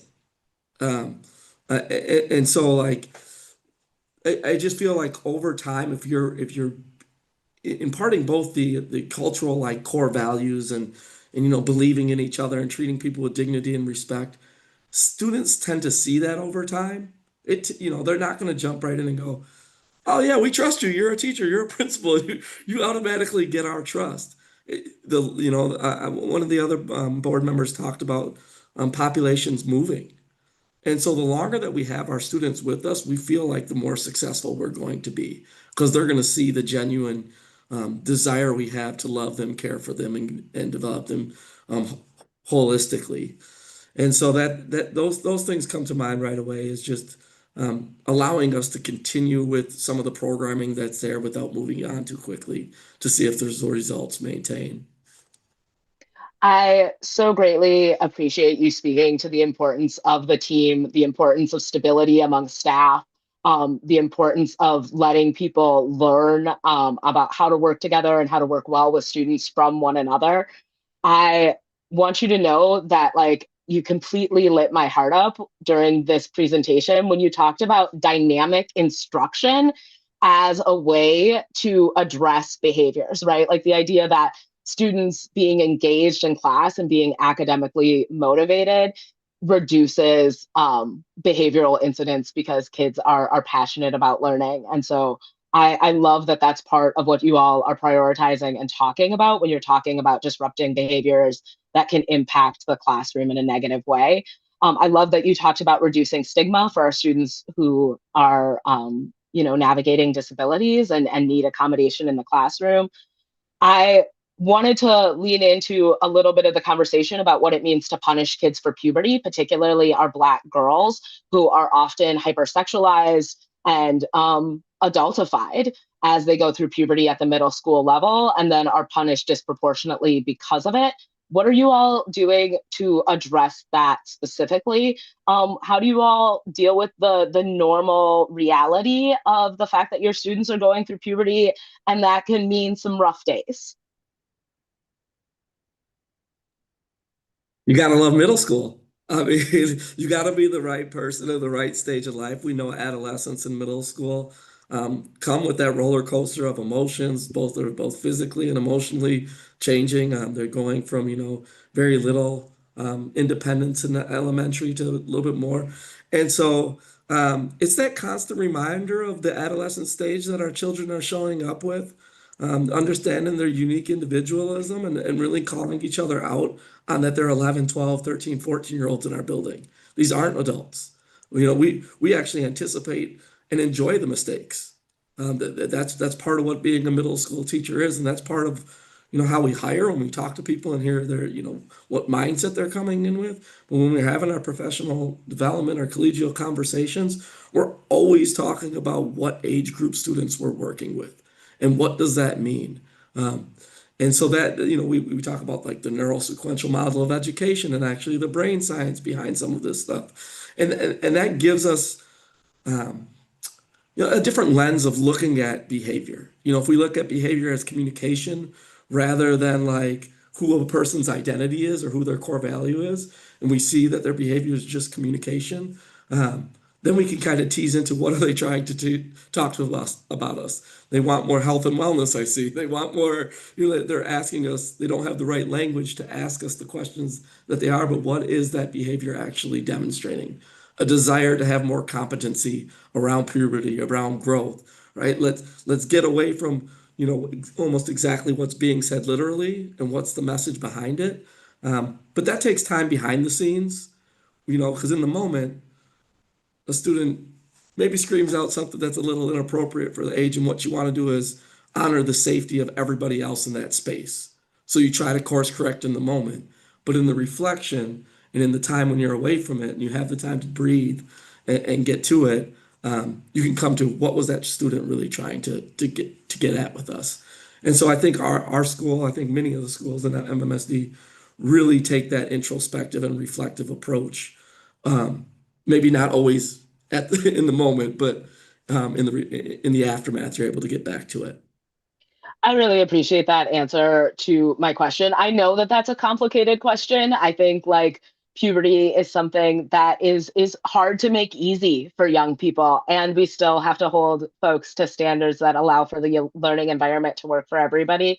But I do think meeting students where they're at developmentally and being sincerely considerate of what it means to be a young person developing in our society is relevant and important to be able to speak to.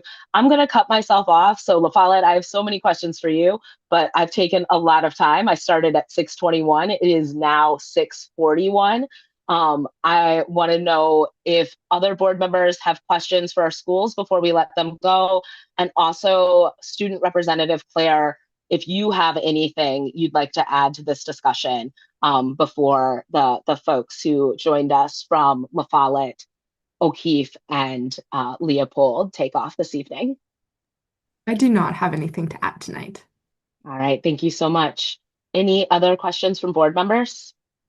Chair Muldrow, no questions from me, just a deep appreciation from listening and learning what this looks like in three very different schools in our district. So just a lot of appreciations for all of the questions that have already been asked and how that's just kind of continued to reveal more layers and systems and structures and relationships that are happening behind the scenes. So many thanks to the school staff.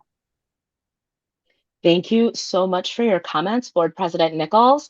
I am seeing no other questions from my fellow board members. Thank you so much to the teams from Leopold, O'Keefe, and La Follette for joining us this evening. Thank you to my fellow board members for your tremendously thoughtful questions. We will now hear the rest of this presentation. Great. Thank you, Chair Muldrow, and thank you so sincerely to our colleagues and team, at Leopold, O'Keefe, and La Follette. They exceeded my expectations for what they were sharing tonight, and I'm just infinitely grateful. Next slide. So we heard from 3 schools who are doing incredible work and are confronting disparities and the use of exclusionary discipline in a variety of ways in their communities and experiencing success in doing so. At the district level, we really have an obligation to think about how to standardize further those ways of thinking and being that are showing success in our schools. We want to further support schools in setting those conditions to succeed, which also includes investing further in professional learning with our culture and climate coaches, aligning with the National School Climate Center, setting clear data thresholds, and coaching on equity and adult mindset, so data prompts support. At the school level, as we're shifting from reacting to incidents to strengthening our core, we will work with schools around a root cause analysis and supporting them to build strong universal climate and instructional practices that engage student voice.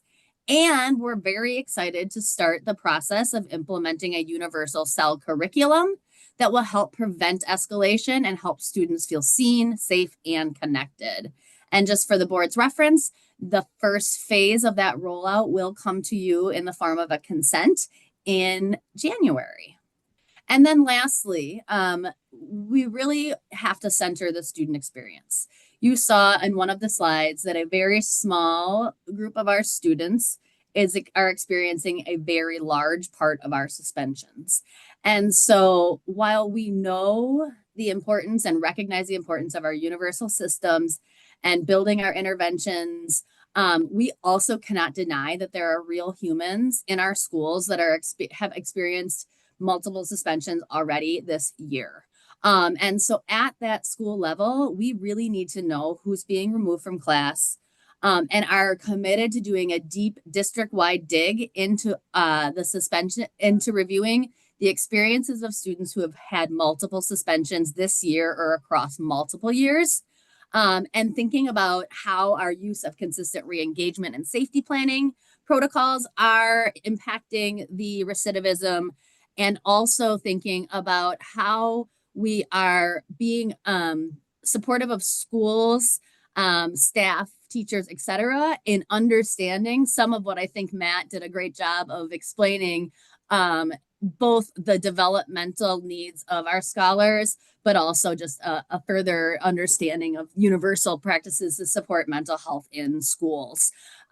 We believe firmly that systems work and the school work, along with the student work, all have to exist together, and that the tiers of support are build on one another and give us the opportunity to figure out where the point of intervention is best situated.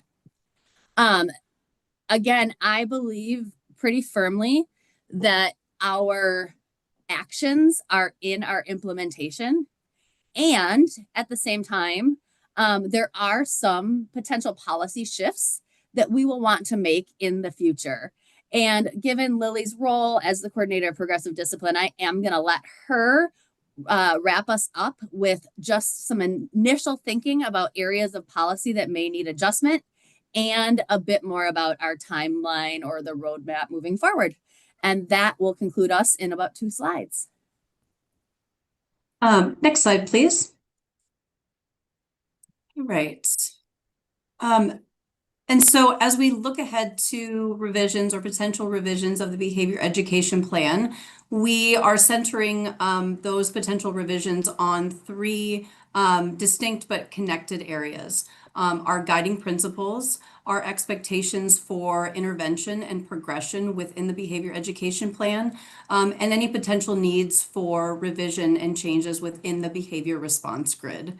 The previous slide that Dr. Esser had referenced focused on actions that we can take now within our existing policy. And we're confident that, as Dr. Esser indicated, that really where the vast majority of the work lives is in the implementation of our existing policy, and that any future changes to the behavior education plan, that the vast majority of the work will continue to live in the implementation of any policy, or where the behavior education plan the direction that the behavior education plan continues to move into. And we also recognize that that the behavior education plan continues to need to adjust and change with the way that our community and the principles and priorities of our community also might indicate.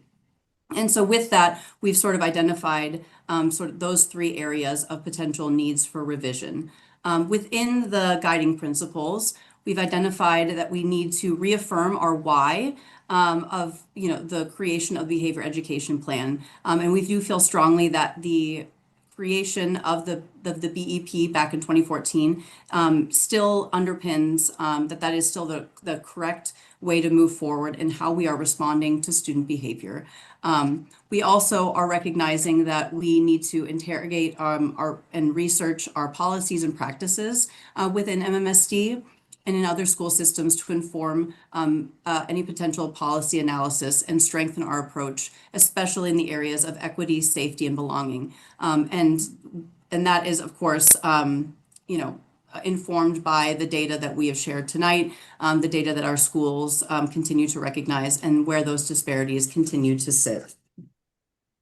We also recognize that an area of potential revision and an area of implementation where there is room for growth is specifically in the area of where our students and families may, where we could support the learning for our students and families, both in the accessibility of the language of the behavior education plan and how that language is coming to our students and families. Essentially, is the actual policy language something that is directly accessible to our students and families? Can our students read from start to finish the behavior education plan and know exactly what is expected of them? And that is true, of course, for our families as well. Under the intervention and progression, which is already outlined within the behavior education plan, we've identified some areas of potential growth and revision in clarifying the expectations for the progressive discipline model and how the use of supportive interventions and strategies are necessary before moving to higher levels of behavior, which are accompanied with then the potential risk of exclusionary practices. Additionally, and we've seen this with what our schools that we spotlighted tonight, we've also identified the potential need to broaden the use of alternatives to suspension for a number of non-physical safety related behaviors before the consequences or the potential for exclusionary practices become available for those non-physical safety related behaviors. And lastly, under intervention and progression, we've also identified the need that our schools continue to communicate with us for structures and systems that protect and dedicate time for safety planning and re-engagement, especially in the area for our elementary students who are exhibiting significant needs and who are communicating in their behavior that they are needing something more from us. And so, discussing how we can protect and create those systems so that our students we are able to plan for students to successfully be in our spaces when they are communicating that there is something large going on.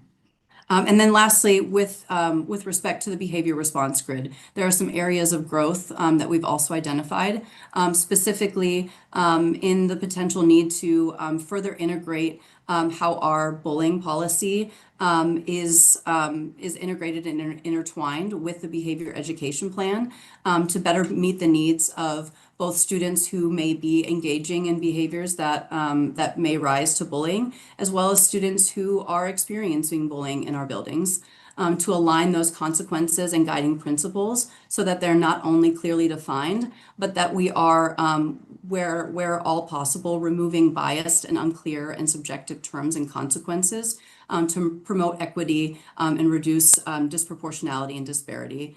And then lastly, we also recognize that there are areas, narrow areas of significant physical safety related behaviors that potentially require a re-examination of potential response levels. Next slide, please. And lastly, I know Dr. Esser has already foreshadowed this as a sort of rough timeline, but we wanted to use tonight as sort of a jumping off point, not only with the data, but just sort of to preview what we saw as the potential kind of road forward. And then Dr. Esser had already mentioned sort of what you can expect to see from us next month. And then in the future, that those revisions to the behavior education plan would be coming before you. And I would just put before you that the last time that the behavior education plan was officially revised before this board was before the 2023-24 school year began. And with that, I will turn it over to any questions, and thank you for your time. Thank you so much, Board Member Vandermeulen. You are our first person to have some questions.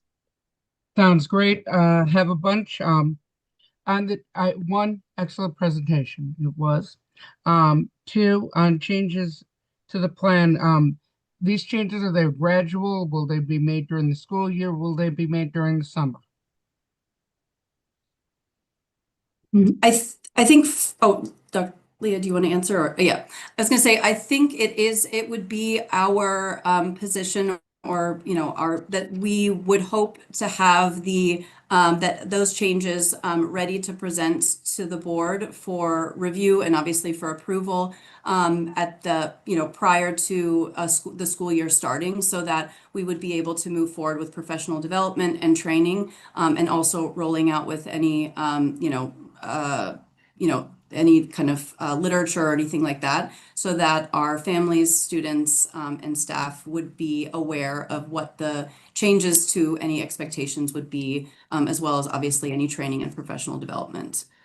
And the next question is for admin.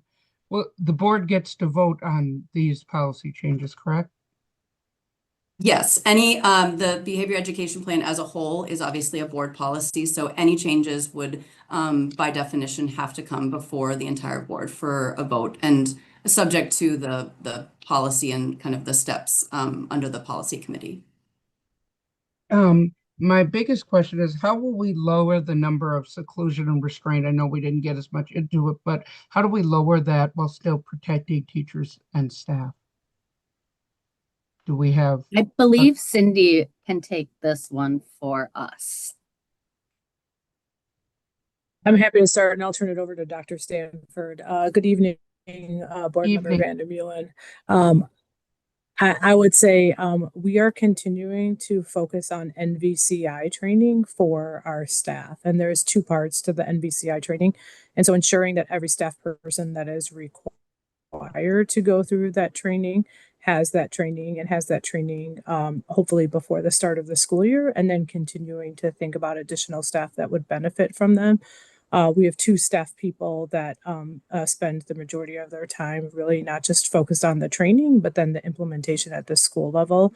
And so I think that is definitely our first strategy to continue to improve that. Okay, that's important. I like the training part, very much so. I just think we need to make that maybe more public because I'm hearing a lot. I'm seeing a lot of. I was reading the state data on this, and this is a statewide problem. This isn't just an MMSD problem, and I think MMSD could be at the forefront of helping to solve it, which I'm thinking is a really good way of doing it. My next question, and sorry, let me get my glasses on. I'm getting old. On the restorative justice question, do parents get notified if there's a restorative justice session, or is only the student? Sorry, I leaned on a button. I'm sorry, the question was, are families notified when their student is involved in the restorative process as a behavior response? So we would encourage we do encourage for any, when there's any behavior response, that families are notified that their student has been involved in a behavior event, right? Not necessarily because the response is a restorative conversation, but because their student has been involved in a behavior event. Obviously, families have a right and should be involved in knowing that so that they can partner with the school team in strategizing and troubleshooting what may be the root cause of their students' behavior. And in terms of what board policy requires in terms of notification, we have a board policy around requires written notice when a student is subject to an out-of-school suspension. So it's not required by board policy that families be notified, but absolutely in all of our professional development and training, we always push and that as best practice that anytime a student is involved in a behavior event, that families should be notified so that they can be a part of that, that partnering with the school in collaboration. My next question on individuals with disabilities and IEPs, especially after a suspension, either in school or out of school, do they review the IEP to see like ways that it could possibly be avoided as part of the proactive steps? I actually had this very conversation today with Dr. Molfenter. And we discussed how and when we're having conversations about students with IEPs and behavior. And so my understanding from her is that when students are demonstrating big things, the IEP teams are meeting on a really regular basis. So good to know. Yep. So like after a pattern starts to emerge, they're really looking at what's happening in that student's world and digging into the individual situations. I think that's really good. On the in-school suspensions, I have one quick question on the in-school suspensions. Are they in the class? Are they in the office, or are they put in another grade? How does that work? I do not recall it. It varies widely. depending on the size of the school, the space that they have, the adults that are available. In some places, it's just within the main office and is part of the principal's day in terms of supporting. And in other places, it's much more formal. And it really does come down in most cases to their staffing model and how they prioritize the person who might do that work. Additionally, it was stated that teachers were given data-informed materials to help students. Is there a way we could see how that works? Like an example, not necessarily the full one, but just an example, because I can't see which data is being used and how it is. So even a general example would be really helpful to see.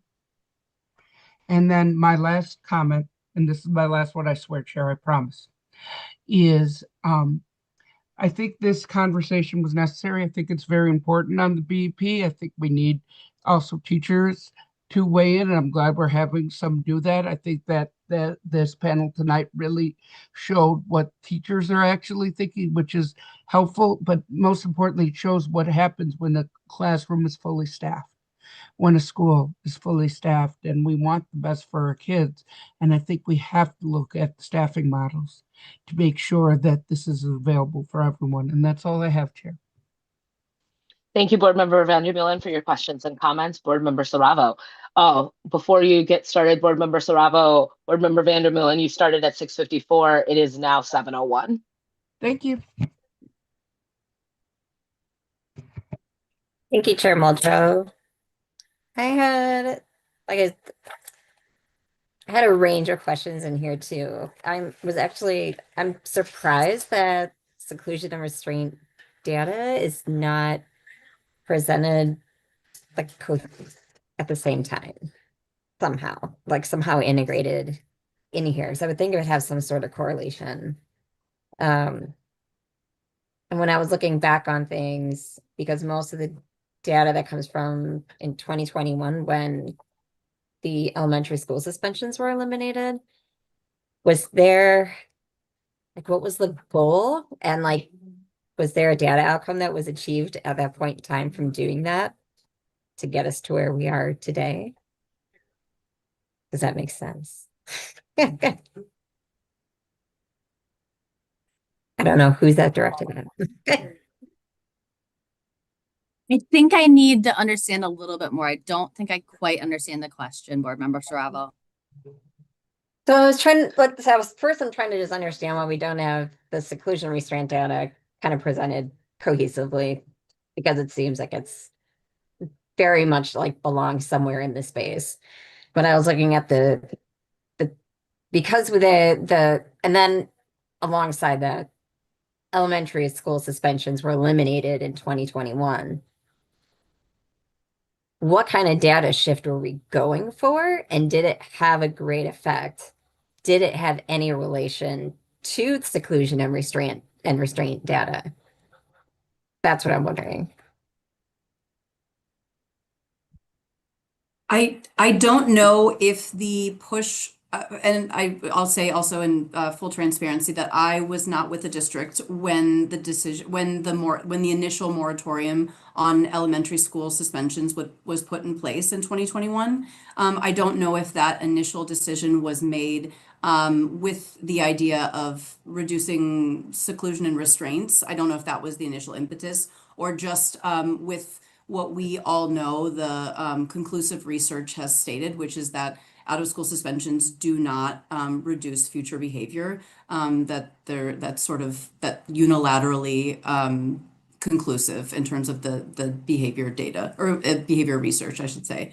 And so though I was not with the district at that time, I imagine that a large portion of that decision was that with our youngest students, and our, who are kind of entering the educational space, that having them be subject to out of school suspensions, especially when we know that it has no impact on teaching them the future behavior that we hope to see, that should just not be a tool that schools should be using.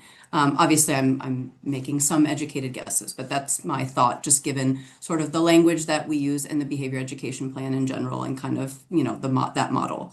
I don't have the specific data around, kind of those same last 4 years since we returned from COVID, whether seclusion and restraints have reduced over this time or where those numbers sit.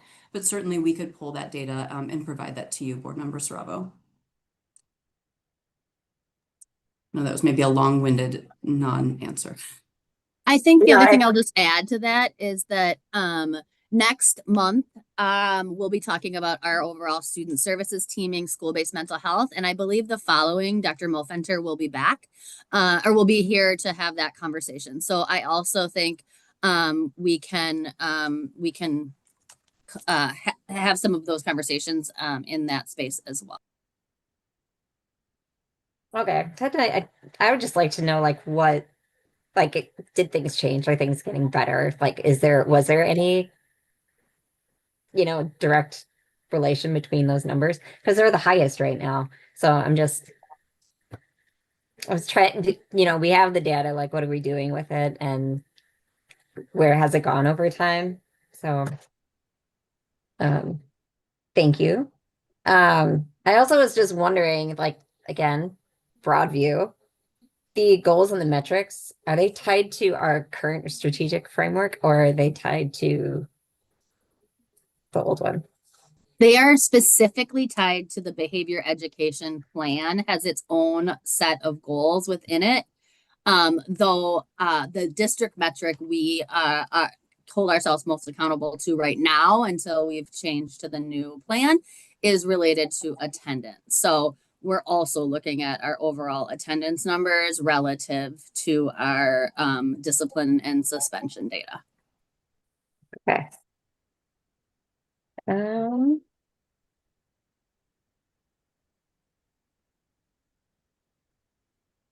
guess the other thing I was just kind of wondering, like, this is, like you said, it's going to be tied to like mental health in school. And what are we doing?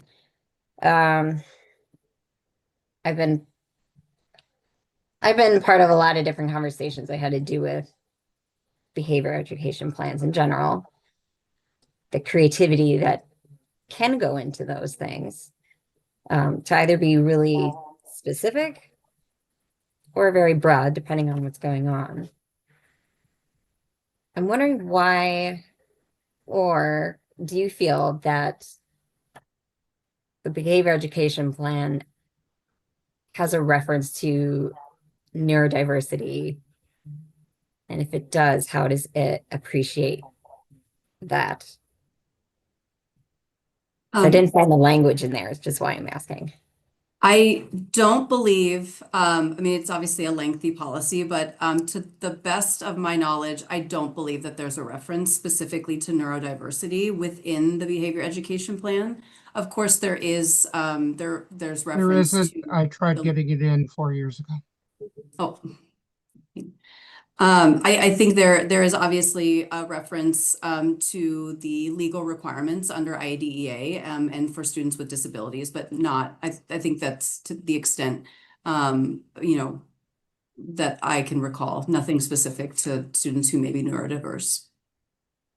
Well, the reason I'm asking is because neurodivergent, that kind of opens up the book, beyond when we're sometimes just talking about special education students who have more identified 100%. species that we think of.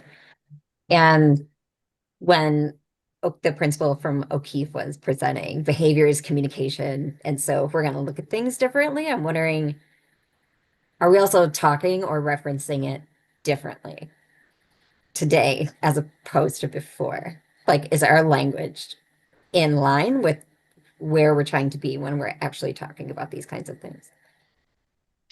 The language of the behavior education plan itself. Yeah, and specifically, like I said, I'm just being very broad with neurodiversity in general because that encompasses everybody, but it helps it helps when you're looking at behaviors communication. You're literally thinking about what that student is doing in a very different way than the student is misbehaving or something like that, or trying to understand what is actually going on besides what you see and or hear at that moment in time. Right. I mean, of course, you're right that like neurodiversity and IEPs are not synonymous with each other, right? That a student who is neurodiverse does not necessarily have an IEP. So of course, they're separate issues, or they're separate considerations. And I think to your point, when I was sort of identifying potentially areas of growth or areas of revision in the behavior education plan, I wasn't maybe specifically thinking in the area of students who may be neurodiverse, but I think it can apply in that situation. If we are really working on the implementation and policy language that eliminates or that addresses kind of subjectivity in language, or how we are approaching students' behavior. And that subjectivity can really play out in how we are, how we may be approaching a student's, or how we may be seeing a student's behavior play out, right? That a student who is neurodiverse might might say something, and that might be seen as, that behavior might be seen in a certain lens by a staff member, and that just might be how that student communicates. And so I think where there are areas where there's subjectivity, I think that really is an area for growth, because that can really create issues for students who have different communication styles. And that's not necessarily just relative to neurodiversity, but I think to any student. And so I think that's one of the areas I think of growth, both on the implementation side and potentially on the policy side, that we've identified as an area of growth and need as well. In regards to that, I'm always talking about universal design, because I like how we can reach students in a multitude of ways, and finding out what drives that. The earlier that students kind of understand how they learn and get connected to their classroom is really important, because that's something that you can utilize long down the road, and I'm wondering, do you feel that we have professional development that really lets teachers dive into that kind of headspace to try to utilize all those tools? Or do you think that there's not something that's as specific as maybe what I'm talking about right now that kind of goes there? And I think if I'm understanding, I think this is maybe also in the realm of sort of like, how do we continue to promote our maybe teacher specific, but staff maybe in general, learning around like culturally responsive practices, and also just students who, who experience different learning styles, different communication strategies, just to ensure that we are meeting students where they're at, and that staff have the skills and the professional learning to sort of, kind of have like to do that, to be able to do that. I guess I would defer, I don't know, maybe to Cindy or Leah to speak specifically to our sort of professional development frameworks. I think they would probably have a better lens on.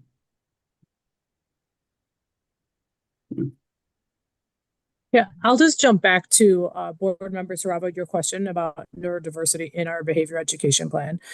I mean, and I think it's been answered, but in short, no, it's not named in there. The behavior education plan was written in 2013. And I think at that time, that language and kind of the focus was not as prominently known in the educational community. I think that we were thinking about students with IEPs as we named as one of our goals. We were thinking about multilingual learners. We were thinking about learning styles in terms of thinking through that. But the work of neurodiversity was not. I think that as we and Dr. Esser and Dr. Stanford have put out that we're thinking about revisions, and Lily as well, excuse me, as we're thinking about revisions to our behavior education plan and what that might look like under the new MMSD Excellence Together. I think that's a lens to look at, whether it's UDL, whether it's neurodiversity. I think those are things to think about, and whether those are situated within the policy or where, or if those wind up being more specific to our implementation, are things that that I think we need to take on as a team and figure out where that is. There is professional learning, but I would say a few years ago we had some professional learning very specific to neurodiversity, and I know Dr. Molfenter was on here a minute ago, but I'm blanking on it. And I think we continue to think through professional learning and really the multiple modalities for how students learn within our schools, our instructional coaches. So I think there's just a variety of professional learning. That's, you know, it's a big umbrella, and there's lots of different ways to think about it. But yeah, I just wanted to wrap that up to say that I think it's something for us to consider. But when the plan was written in 2013, that wasn't language that and or the way we were approaching the policy at that time, and opportunity to consider, and as you had asked before, alignment to what our MMSD Excellence Together shakes out, and where that might require us to think about policy implications. See, Dr. Molfender is here. Did you know what she was referencing? So I believe that that Cindy Green is referencing the Pine program that we had for a period of time that supported our staff to have professional learning around behavior as communication. I would also just add very briefly that we really encourage our staff who are supporting students with an IEP and our IEP teams to consider alternative consequences in their behavior support plans to the behavior education plan when their particular learning styles and needs are known. And so that is professional learning that we have been providing to our staff regularly for the past couple of years. So just wanted to add that piece. Oh, I appreciate that. Actually, I was going to direct my last question at Dr. Molfenter specifically, just because of the direct support. Sometimes I'm just wondering, is there anything in your lens that you would want the board to look at specifically in the BEP currently? I will definitely be partnering myself and other folks from the Student Services Department with Dr. Esser and other folks to ensure that we get the voice of our families and students with an IEP and 504 plan into the conversation. I think that Lily and I were looking at data earlier, and we really had some great results shortly after the behavior education plan was implemented, and that, you know, I think we want to go back and take a look at some of the reasons and think about that root cause analysis. I do think and I look at the behavior education plan regularly when I'm supporting IEP teams and our expulsion review committee, and there's definitely, it's very thoughtful in terms of ensuring that students have an opportunity to engage in learning and conversations with staff around their support needs. And so we just want to continue to support that in all the revisions that we make, I believe. Great. Thank you very much. That actually kind of goes into my last thought, because Board Member Vandermeulen was talking about in-school suspensions, which made me wonder, is when you have an in-school suspension, is that almost seems like we're taking space. Is there anything that brings in an extra person or a sub at that point in time if you're doing that, in order to not take away a staff member from another space? Or is there typically someone that is available specifically for that? And I think, as Dr. Esser was referencing earlier when Board Member Vandermeulen had asked her question around how ISS is structured, I think it really does vary widely depending on the capacity and staffing of this particular school. And I think as you might expect, the larger or a school, our high schools generally do have a dedicated in-school suspension space that has a dedicated staff member that staffs that space, so that it wouldn't be a staff member being pulled away. Let's say a teacher being pulled, of course. And then as our elementary schools are often the spaces where staffing is maybe less, there's less staffing in terms of that. And so that might be a situation where a student then might be in the office with the principal and might be processing and doing some of that restorative work directly with the administrator in the wake of a more significant behavior event. So I think it really is, unfortunately, there's no one size fits all kind of space or how that's structured, just given that each of our schools, have to kind of make decisions based on what their staffing, and also what their physical spaces look like in that moment. But I think typically it would not be a situation where you would be pulling certainly teaching staff in order to staff an in-school suspension space. I think that's just what I was kind of getting at, is like what's happening during that time, and like, is it instructional, making sure they're not missing out on that, along with the restorative conversations that may be happening? So I think a lot of times, if it's not an administrator, you would have potentially student services staff who would be supporting the student really to process what has just occurred, ensure that the student is in a space where they're able to, where they're where we're working on ensuring that the student themselves is becoming regulated, is able to process what has occurred, thinking through those restorative steps.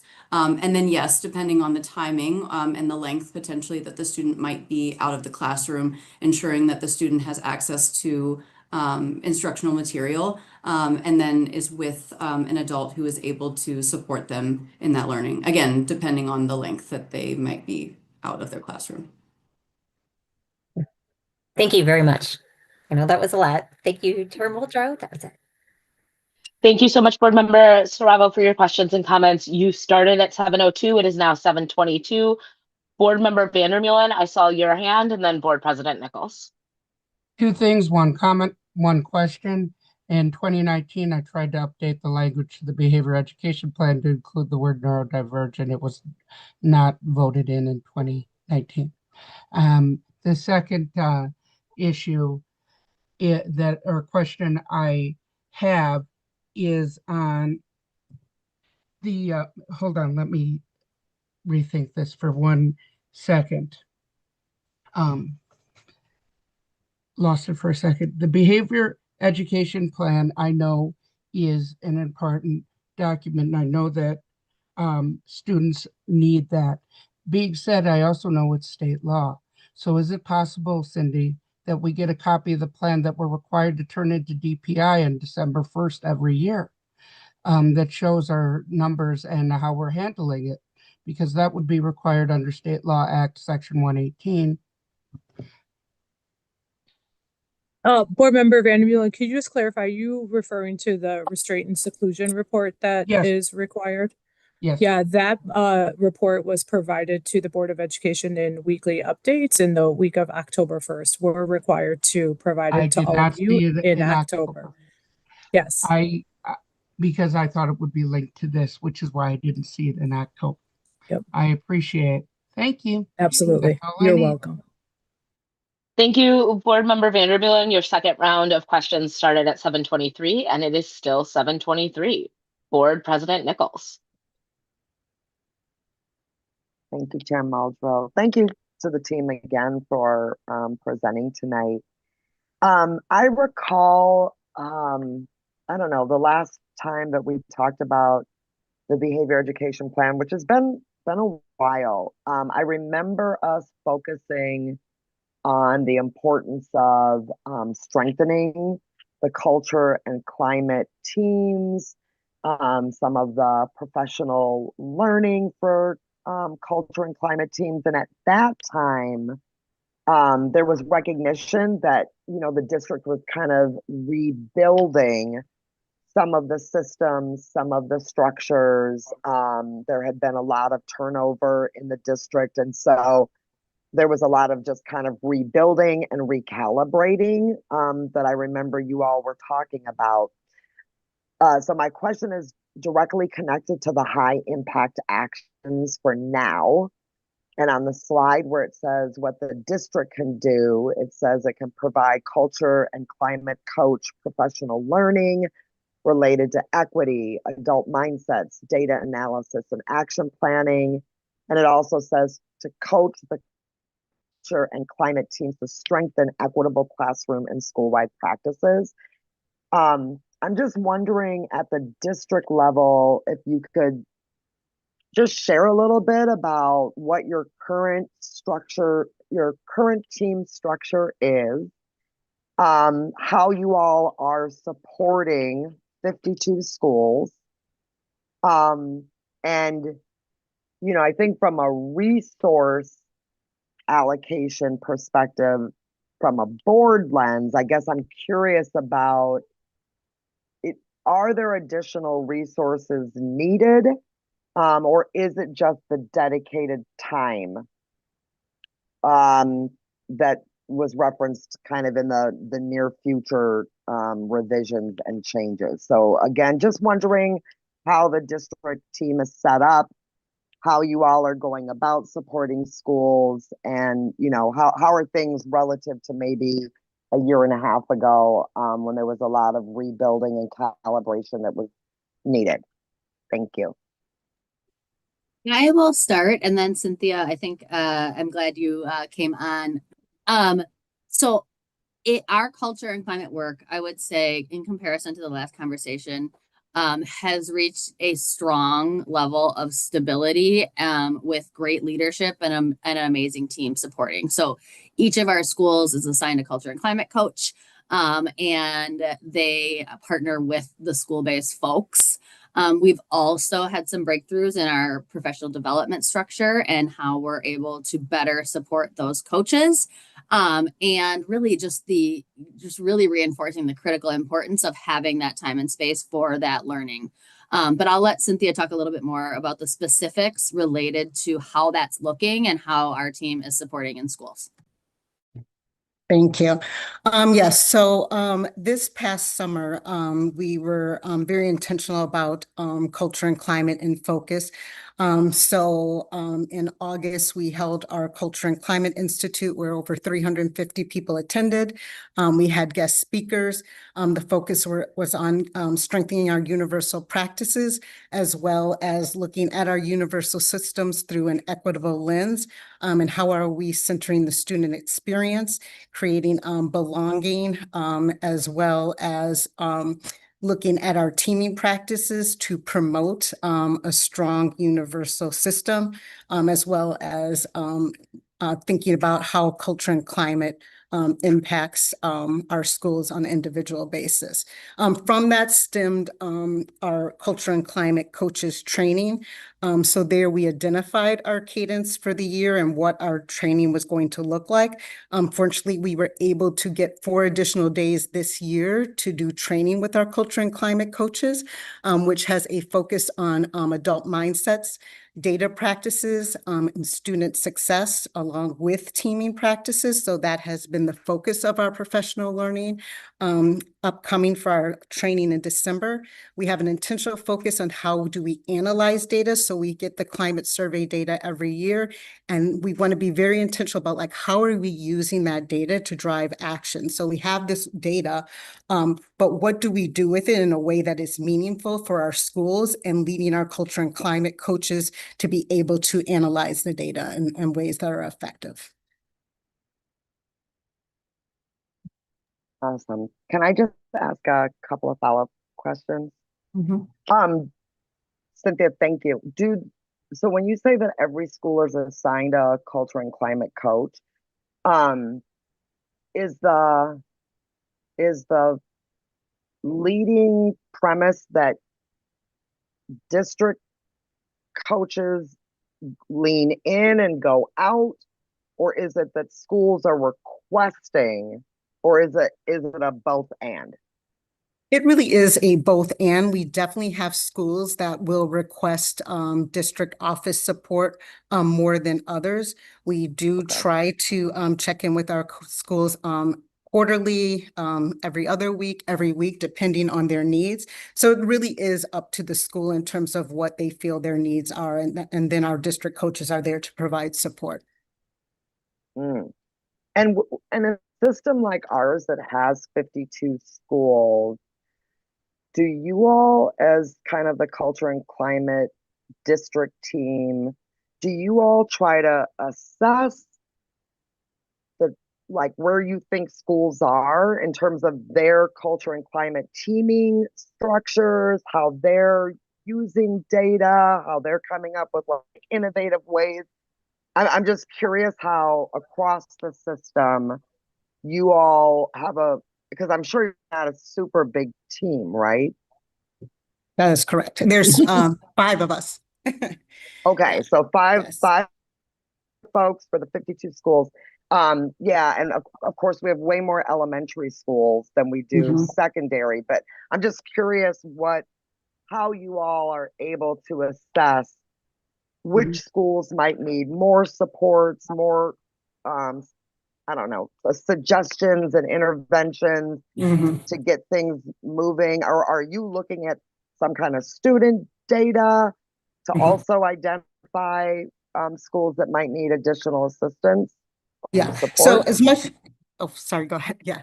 So as much as possible, we do try to triangulate our data. So looking at our attendance data, looking at behavior incidents, as well as climate survey responses and those numbers, we are able to determine schools that we think might need, some additional support, as well as, once again, going back to the outreach piece and having schools reach out to us and saying, hey, we really noticed this in our climate survey data. Can you work with us to unpack this or support us through a root cause analysis of why we're getting the results that we're getting?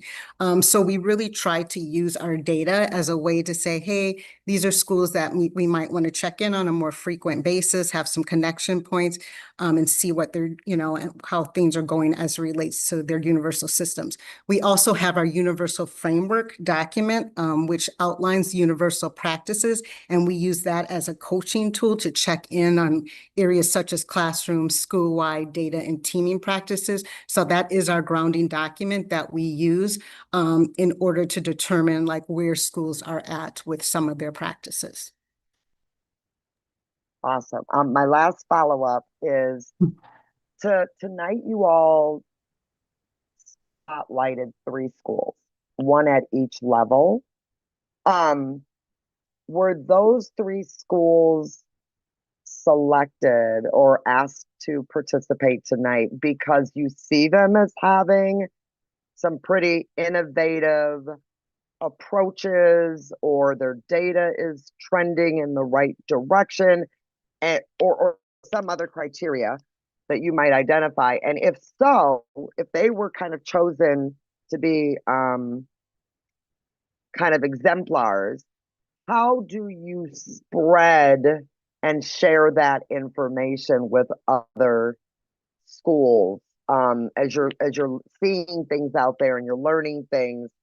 Yeah. So I'm just wondering if those 3 schools were selected because you saw them as having a certain set of things, and then if so, how do we help spread that across the district so that best practices or innovative practices get shared out?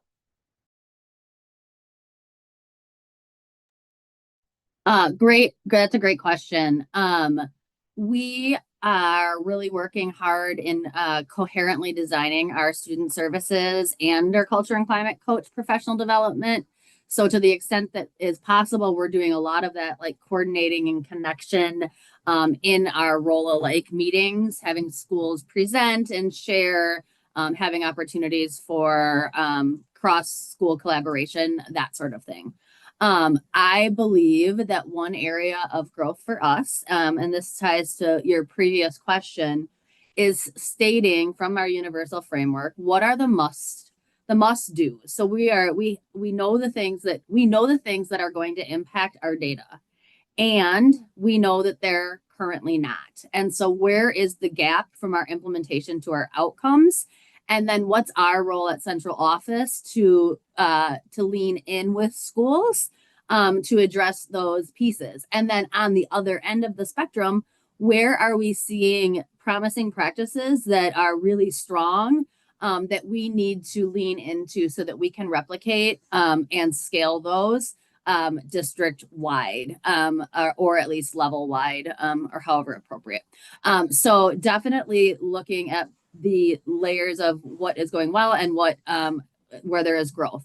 The schools we selected this evening were for a variety of reasons. And I think the most important reasons were connected to the relational nature of their school and their school's leadership and how they approach their overall disposition and just way of being as it relates to mindsets around behavior.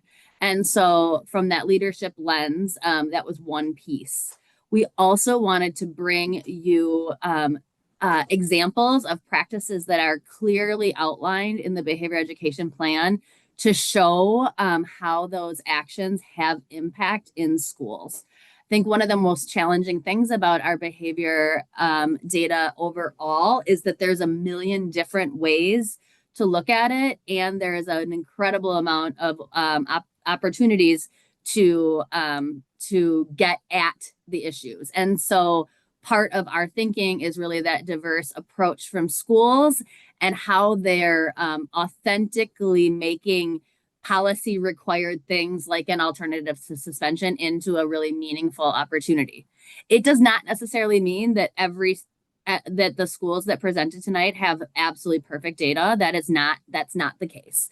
And we recognize where greatness lives and where leadership makes a strong impact. And that is the major focus of our selection for tonight. Thank you for that. I will close out by saying I really appreciated the data used tonight, although some of the data is still hard to see, especially around disproportionality of our Black students. I appreciate just the honesty of sharing that data and being clear that there's still more work to do. So I just want to thank you for bringing that in. And at one point, I'll just say this more as an editorial comment. I feel like a few years ago, I remember there being rumblings or maybe a sentiment that the district did not want to show it true data, that they were advising schools to not report the number of students, particularly students of color, who were being coded in, EduClimber or wherever for having behavioral incidents. And I think that the fact that you all are showing the number of students who are being reported in the various levels of the behavior education plan, as well as the breakdown of who those students are, means that we can't hide from it, and we have to continue to be grounded in this data and really thinking about what shifts are needed along the way. And I also appreciate the fact that this is 10 years in, and there are some things that seem like they're taking hold, and other things that probably still need a lot more work. I hope that as you all come forward again, I appreciated seeing some of the initial thinking about revisions. I also hope that you all, can really use the data, use the root cause analyses, and the feedback you're getting from schools to inform if there should be other revisions for us to consider. In other words, let's keep it grounded in reality and also aspire to have the kind of schools and districts where every student belongs. So I know that's not an easy thing to balance, but yeah, I would hope that we wouldn't shortchange ourselves on really thinking about what's needed to have more positive school culture, climate, and responses to behavior. All right, thank you. Thank you so much, Board President Nichols. You started at 7:24. It is now 7:40. I saw Board Member Mosner-Feltham, then Board Member Saravo for her second round of questions, then Board Member Castro. Thank you, Chair, and thank you to the whole team for all of this essential work. I have maybe two questions. And the first one is that I don't see a lot of like the instructional staff stuff here. And I know that's, you know, purposeful, right? Like that's who you brought PBIS coach, social worker, administrators, and RJ coordinator, all super essential. And I think the majority of the people, the adults in school buildings, are instructional staff in one way or another. And so I'm curious about when you say like it doesn't live in a silo, it doesn't live in isolation, how you're making certain that the behavior education plan and the supports that come out of it and the teaching that goes into it is aligned with our instructional models. And I wonder where in our system we have room to be creative in our instructional models to see how that impacts our discipline data. So that's, I guess, a two-part question.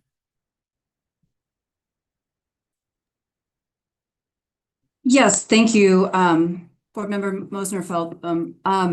You're right that I think the majority of the staff that Dr. Esser's department, and which includes Cynthia and myself, that we support is by its nature, student and staff supports, is not instructional staff. So we do directly support student services staff, including culture and climate coaches, the RJ coaches,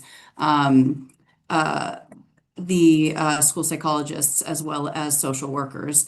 And so I think that's part of the reason why the staff that you saw that represented the schools tonight were who they were. And we also just representing that the culture and climate coaches that work in in their respective schools are sort of responsible for kind of helping to direct the culture and climate work that goes on in their respective buildings, obviously along with the leadership in their buildings. And of course, you're correct, right? That like the majority of staff in each building is instructional staff, and that that the relational work that happens in classrooms has a massive impact, not only in the culture and climate of how students experience their schools, and those and how and the professional development and learning that we are responsible for all staff has such a massive impact for our students. And so I think there is a huge kind of question and maybe opportunity for how we can sort of impart that learning so that it kind of trickles down to all staff. So I think it's kind of a both and that though our department does not directly support teaching staff, I think without the partnership and kind of collaboration with teaching staff, I think all of this implementation work that we've been speaking about this entire evening, it would be impossible to do. So I think you're correct. I think that it's necessary to sort of incorporate teaching staff in all of this work in order to see the outcomes in our data move in the direction we want and all of the things that we've spoken about.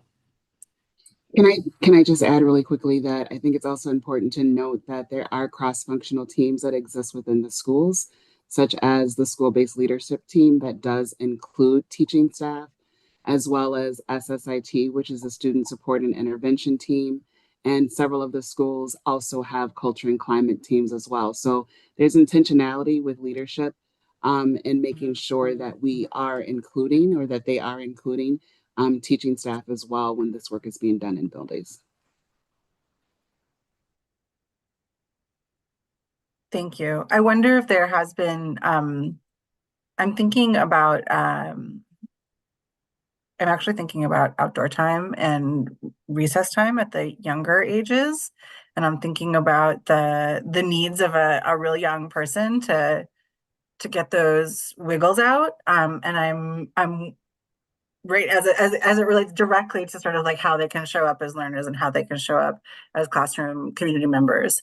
Has that been something that's come up at all? And I guess that a little bit of a, tag on to that question is in what ways is the work around understanding how the BEP is working and making any necessary changes linked to our sort of like broader wellness project? So if I'm understanding you correctly, sort of the kind of interdisciplinary work with our wellness policy and the behavior education plan, kind of how that cross-functional work, how is that working? Am I understanding that correctly? Yeah, you got the second part of my question. Okay. The first part of my question was, I'm really asking questions about like where we can take a look at like the basic structures of our school and whether or not those are working for all of our students, and where we have room to try other things. The thing that came to mind first was recess or time outside.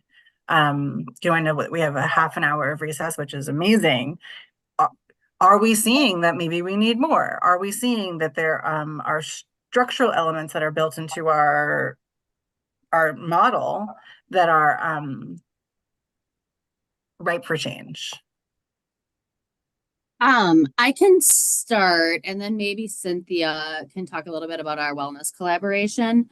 I believe that there probably are many things outside of simply student teacher interactions, discourse, et cetera, that can influence our larger I just lost my notes, sorry, can influence our larger I just lost my train of thought and closed my notes at the same time. So I let me just get back on in my brain. So from the creative things like time outside, recess, engaging instruction, all of those pieces play a really important part in how we are thinking about our schools, our school culture and climate, and our overall well-being. And I think there are some foundational and fundamental pieces that we also have an obligation to put in place. But Cynthia, perhaps you could just talk a little bit about our collaboration with Ashley and our overall wellness and our nurses and how we're looking at that through the culture and climate lens. Yes, so we are part of a cross-functional team, and when I say we are members of the culture and climate team, as well as members of our broader SSS department, and working with Ashley Pletzer around the whole school, whole community. I may not be saying that right. Whole school, whole community, whole child model, which looks at several different components as it relates to physical education, physical activity, health education, and social and emotional climate.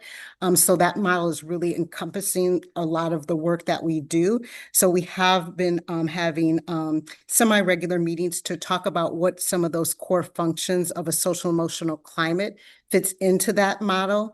And then also lifting that there is a lot of overlap between the work that we do and the work that several other departments do. So how are we being kind of intentional of looking at those alignments, calling it out, and then thinking about how are we balancing the need for those instructional minutes as well as the physical and social emotional needs of students. So we continue to work in collaboration to identify some of those areas and ways that we can uplift some of the non-instructional pieces of a child's day. Thanks. My last comment, I think, for the evening, is that I'm eager to hear as we continue to talk about the behavior education plan as it relates to questions of school safety.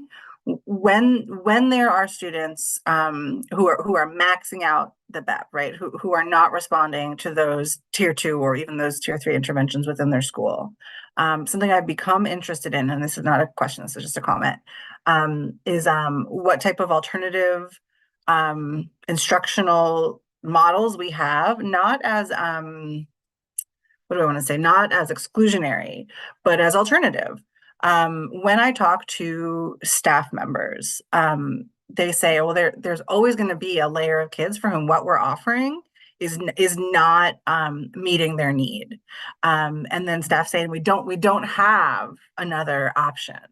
We don't have a robust enough set of innovative or alternatives or innovative or alternative instructional options or school options. And so that's something that I have been thinking about. I don't need a response, but this is something that I'm thinking about and wanted to put that out there for my colleagues and for the public, as well as for all of you as you think about your work as something that at least I'm finding myself pretty interested in, and whether that's like a long-term solution for individuals who are like, this is how I learn and this is what I need, or if it's a short-term solution for students who have a particular need at a particular time to be able to continue their education in the way that really works for them. And I think that's something that we should explore. Thank you so much for your work on this, both this year and over the last 10 years. I joined MMSD the first year of the BEP, and I remember showing up to people grumbling about it, and I think that's changed. I think that there are obviously, it's always room for improvement, but I think that MMSD can be really proud of moving from a zero tolerance, get this child out of my face, out of my classroom, out of my school, to a model that is designed to fully support a student really showing up in the best way that they can for their learning and for their community too. So thank you so much. I'm not exactly sure who's been on this train for a decade, but if that describes you, extra special thanks to you. Thank you for your questions and comments, Board. Mosner Feltham, you began asking questions at 7:41. It is now 7:52, and we will get a second round of questions from Board Member Saravo before we hear a first round of questions from Board Member Castro. Thank you, Chair Muldrow. I had two that just came to mind while everyone else is talking, and especially Blair. I'm glad you kind of segued me into school safety. Was kind of one thing that came to mind with this, and I'm wondering, can someone share like what do we feel that the use of cell phones and the inappropriate use of them is addressed in the behavior education plan? Because I don't believe in completely like removing them, but I like when kids get to learn how and when to use them instead of using them in situations where they absolutely should not be out at all, just from the harm that they cause over time. And I'm wondering, like, what are we doing in regards to that? I guess I would say there is a reference or there's coding in the behavior response grid that would refer to students using their electronic devices, including cell phones, in a way that is not educationally appropriate or used, in a manner or at a time when it's not educationally called for. That would be kind of referred to like, a student being on their cell phone in class, right? Then there's obviously a number of other behavior codes that would refer to behaviors that of when students might use their cell phones in an inappropriate way, recording other students without their permission, recording students potentially in a compromised position, recording fights, etc.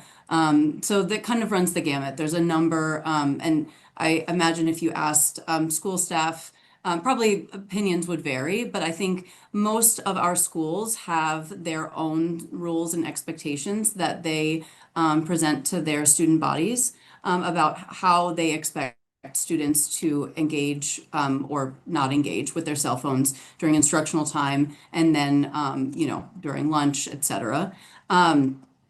I think many of us may be aware that there was a bill that recently passed through the legislature that we will now have to adjust or we'll have to respond to and maybe potentially kind of reference in our behavior education plan or in some other board policies relative to cell phone use in schools. So I think it's complicated because cell phones are just, I mean, our kids are going to have them, they're going to be around them.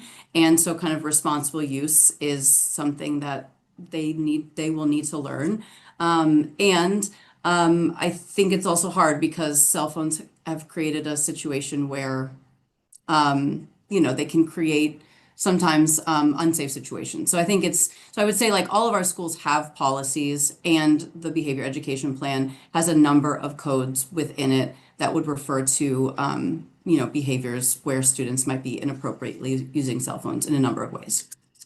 Board Member Straubel, if I could just add one piece, I think there's a few different ways that cell phones show up as an example in the code. There are, as Lily said, the electronic use is an inappropriate use of communication in a way that is endangering self and others. But there's also just the repeated refusal to follow directions. That's kind of a mainstay in all of our rules, and progressively that can get worse and it can lead to a lot of things. And I'd say this is where, we say the BEP, the BEP, is a document that guides, how we teach, reteach, intervene, what have you. And this is where it gets really difficult. Why am I repeatedly being cited for having a cell phone and disrupting when 10 other students do the same thing and they don't get it?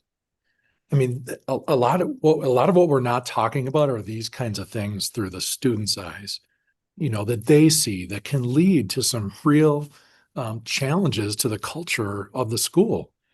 And especially the case that, and you all have heard me say this many times, how these policies are defined and written in a neutral way, but they're not applied that way.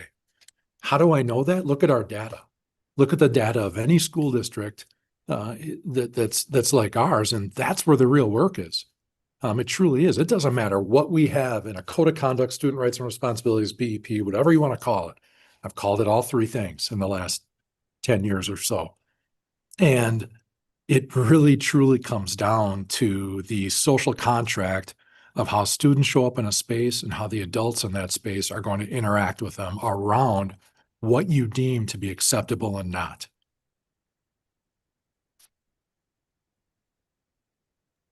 I think I like having the background with that too, because the other thing I was just kind of wondering, which I think kind of goes right into that, is that do parents and caregivers, are they given any sort of document that like drives the outcome of the BEP as opposed to like giving us all of the restrictions, the guidelines that we're going for? Like, how's that get out there without just like having this big handbook of 56 pages? Like, where am I diving into there?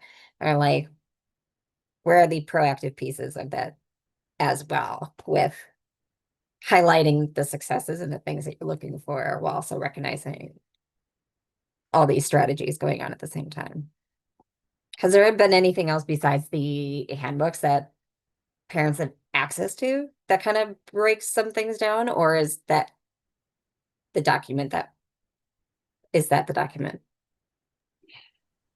Yeah, I think number of years ago, I think every year, I believe the families used to receive a copy of the behavior education plan, like I think every year, and they would sign, I think that they received it. But I don't know that fully kind of alleviates what you were speaking to, because it's a 56-page policy that has I mean, I will say, even, I mean, when I read it, it has a lot of complex and complicated like language in it. And so kind of what I was sort of referencing when I was talking about potential policy updates that I think we could consider. One of those, I think, is talking about how we can make the language of the behavior education plan itself more accessible. Like, can a 7th grader read it from start to finish and understand exactly what's expected of them? You know, and I think if the answer is no, then maybe that's something for us to think about how we could, just how we can improve that accessibility in a number of ways. So I think, you know, yes, I think many of our schools are doing, you know, kind of back to school nights and things like that. They are reviewing the behavior education plan or its sort of fundamentals with both students and families. But I don't know, you know, I don't know in terms of like on paper, like what all families are receiving. I don't believe we are printing out a copy for each family at this point. I don't know if I was asking about like physical, but just like what kind of thing just helps to break it down to a certain degree. Like in special ed, DPI has special education in plain language, which says what you're looking for, what it actually says in the complicated version, and then it breaks it down into more plain language. So I'd be curious to see if you guys come up with something that kind of helps to house a little bit more understanding or the collective outcomes that we're going for. And I don't know if that was on there or not. It's just kind of a thought as opposed to like, what are families getting an understanding and are they knowing how to navigate creating one or dealing with some consequences in regards to that as well. So, thank you. Thank you for your second round of questions, Board Member Saravo. You started at 7:53. It is now 8:01, and we will hear from Board Member Castro. Thank you for the presentation and all the questions from my board colleagues. As you mentioned in the presentation, I think it'll be a huge step to have a condensed like BEP where the students can digest it, understand it, and move forward. To Dr. Gothard's point about having a informed like social contract between both parties in school. So I think that's a huge advancement that we'll be making. My two questions are, at what point does IIP, our intensive interventions, come into play with the BEP? And then I've been hearing from staff around the district that there is kind of a wait list, or there's not the capacity for the need. So what's kind of that delta between our current capacity and the need in your estimation? And you're speaking specifically around the intensive intervention programming, is that? That's correct. Okay, I'll let Dr. Molfenter answer it. Thank you. Thank you very much for the question, Board Member Castro. So there isn't really a connection between the behavior education plan and our intensive intervention program services. The way that referrals are made to our intensive intervention program services is that the principal, along with the program support teacher and other staff at the school, come to a recognition that a student may be struggling at the school and may need a smaller environment in order to be more successful for a period of time.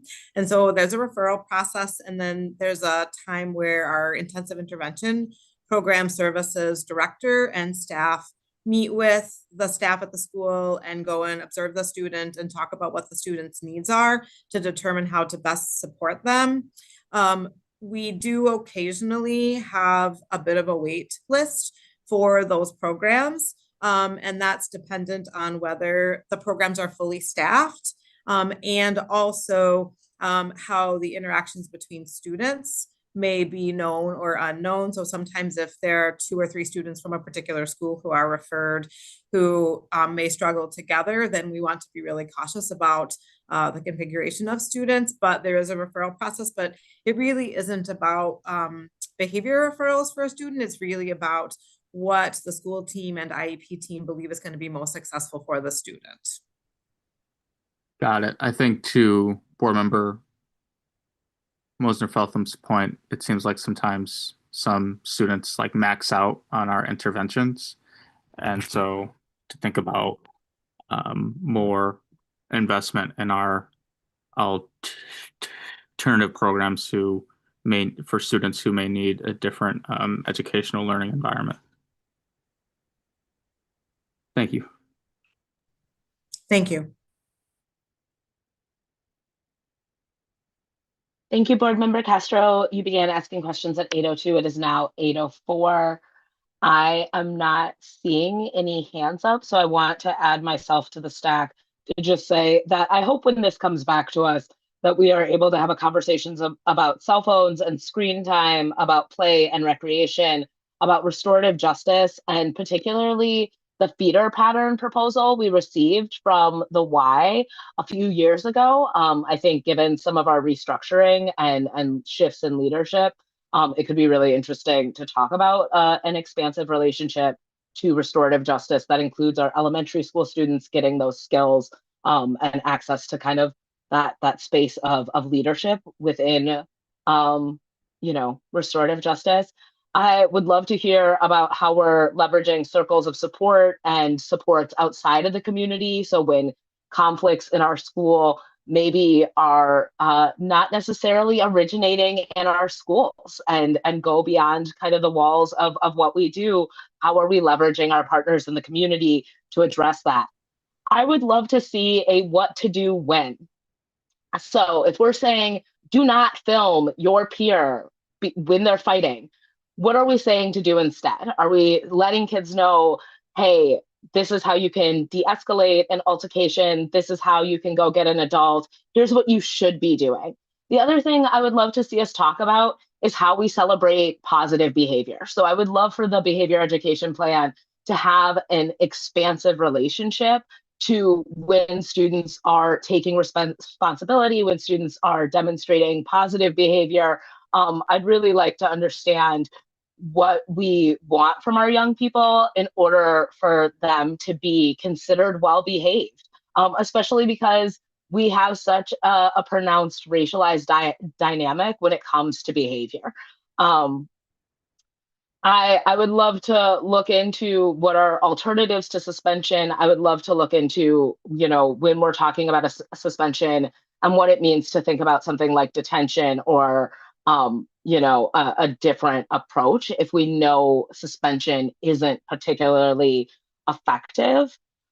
There's only one question I have at this time, and it really is, you all showed us a slide early in the presentation that looked at kind of our cumulative data and said the 23-24 school year stood out as having this huge spike in referrals. And for me, as a board member who was serving at that time, what stands out to me about that year is that we had an interim superintendent. And so that's the year between one administration and another. And then you see a really significant drop the first year of Dr. Gother's tenure with the district. I'm wondering if you all can speak to kind of that spike, and then looking at last year, what we can talk about in terms of explaining the difference in approach between those 2 years. Dr. Gother, this is your second year of working with our behavior education plan. I'm curious if there are insights you want us to be particularly aware of. No, I think I can, thank you, Board Member Muldrow. I can speak a little bit to that spike that you noticed and, having, looked at several districts, both that I've worked in and nationally, just following this work, I don't think it's unlike what many other districts have seen. I think the 21, 22, 22, 23, 23, 24, looking back historically, have trended in a very similar manner. Maybe not exactly like this, but definitely more volatile than this last year. Um, and you look at even some of the larger scale school shootings and things like that, that may not be indicative by these data, but it also follows a similar trend line. You're seeing major crime in cities following a similar trend as well. So all that feels good. Obviously, we'd like it to be zero in every bar that we have, but we are trending in the right direction. My only comments about the BEP are this. I spent the last year and a half being out and about listening to as many people as I can about the city and the district that I once knew and was coming back to. And sure, I followed the BEP work, as being a hometown kid who continued to have a heart for my city. And try to learn as much as I could too as a practitioner. And I think one of the themes that I hear this conversation tonight's been helpful, because I really hear what the board and what the community and what our staff have said is that we want this to be a teaching tool. That's what we're in this business for, education.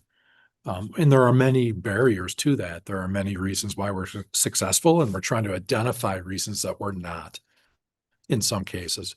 One of the things I continue to hear is that there is a belief out there, whether people say it out loud or not, that by secondary, middle, and high school, students have learned that there are no consequences for their behaviors.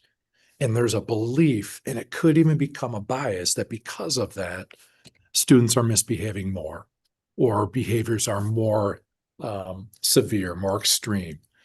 And I think we've got to be very thoughtful in the language that we use, the practices that we, really look to use as a district, and be able to have conversations around that topic, so that we're not, in fact, thinking that this group of sixth graders is going to show up some kind of way. If that's what we believe, we might believe that into existence, and none of us want to see that happen as well. And this is not me blaming anyone. It's me saying how the mind and the heart sometimes work, in this work of working as Principal Inda said at the start of this meeting. Middle schoolers are, it's quite a time, in terms of what they are exposed to and what they're going through.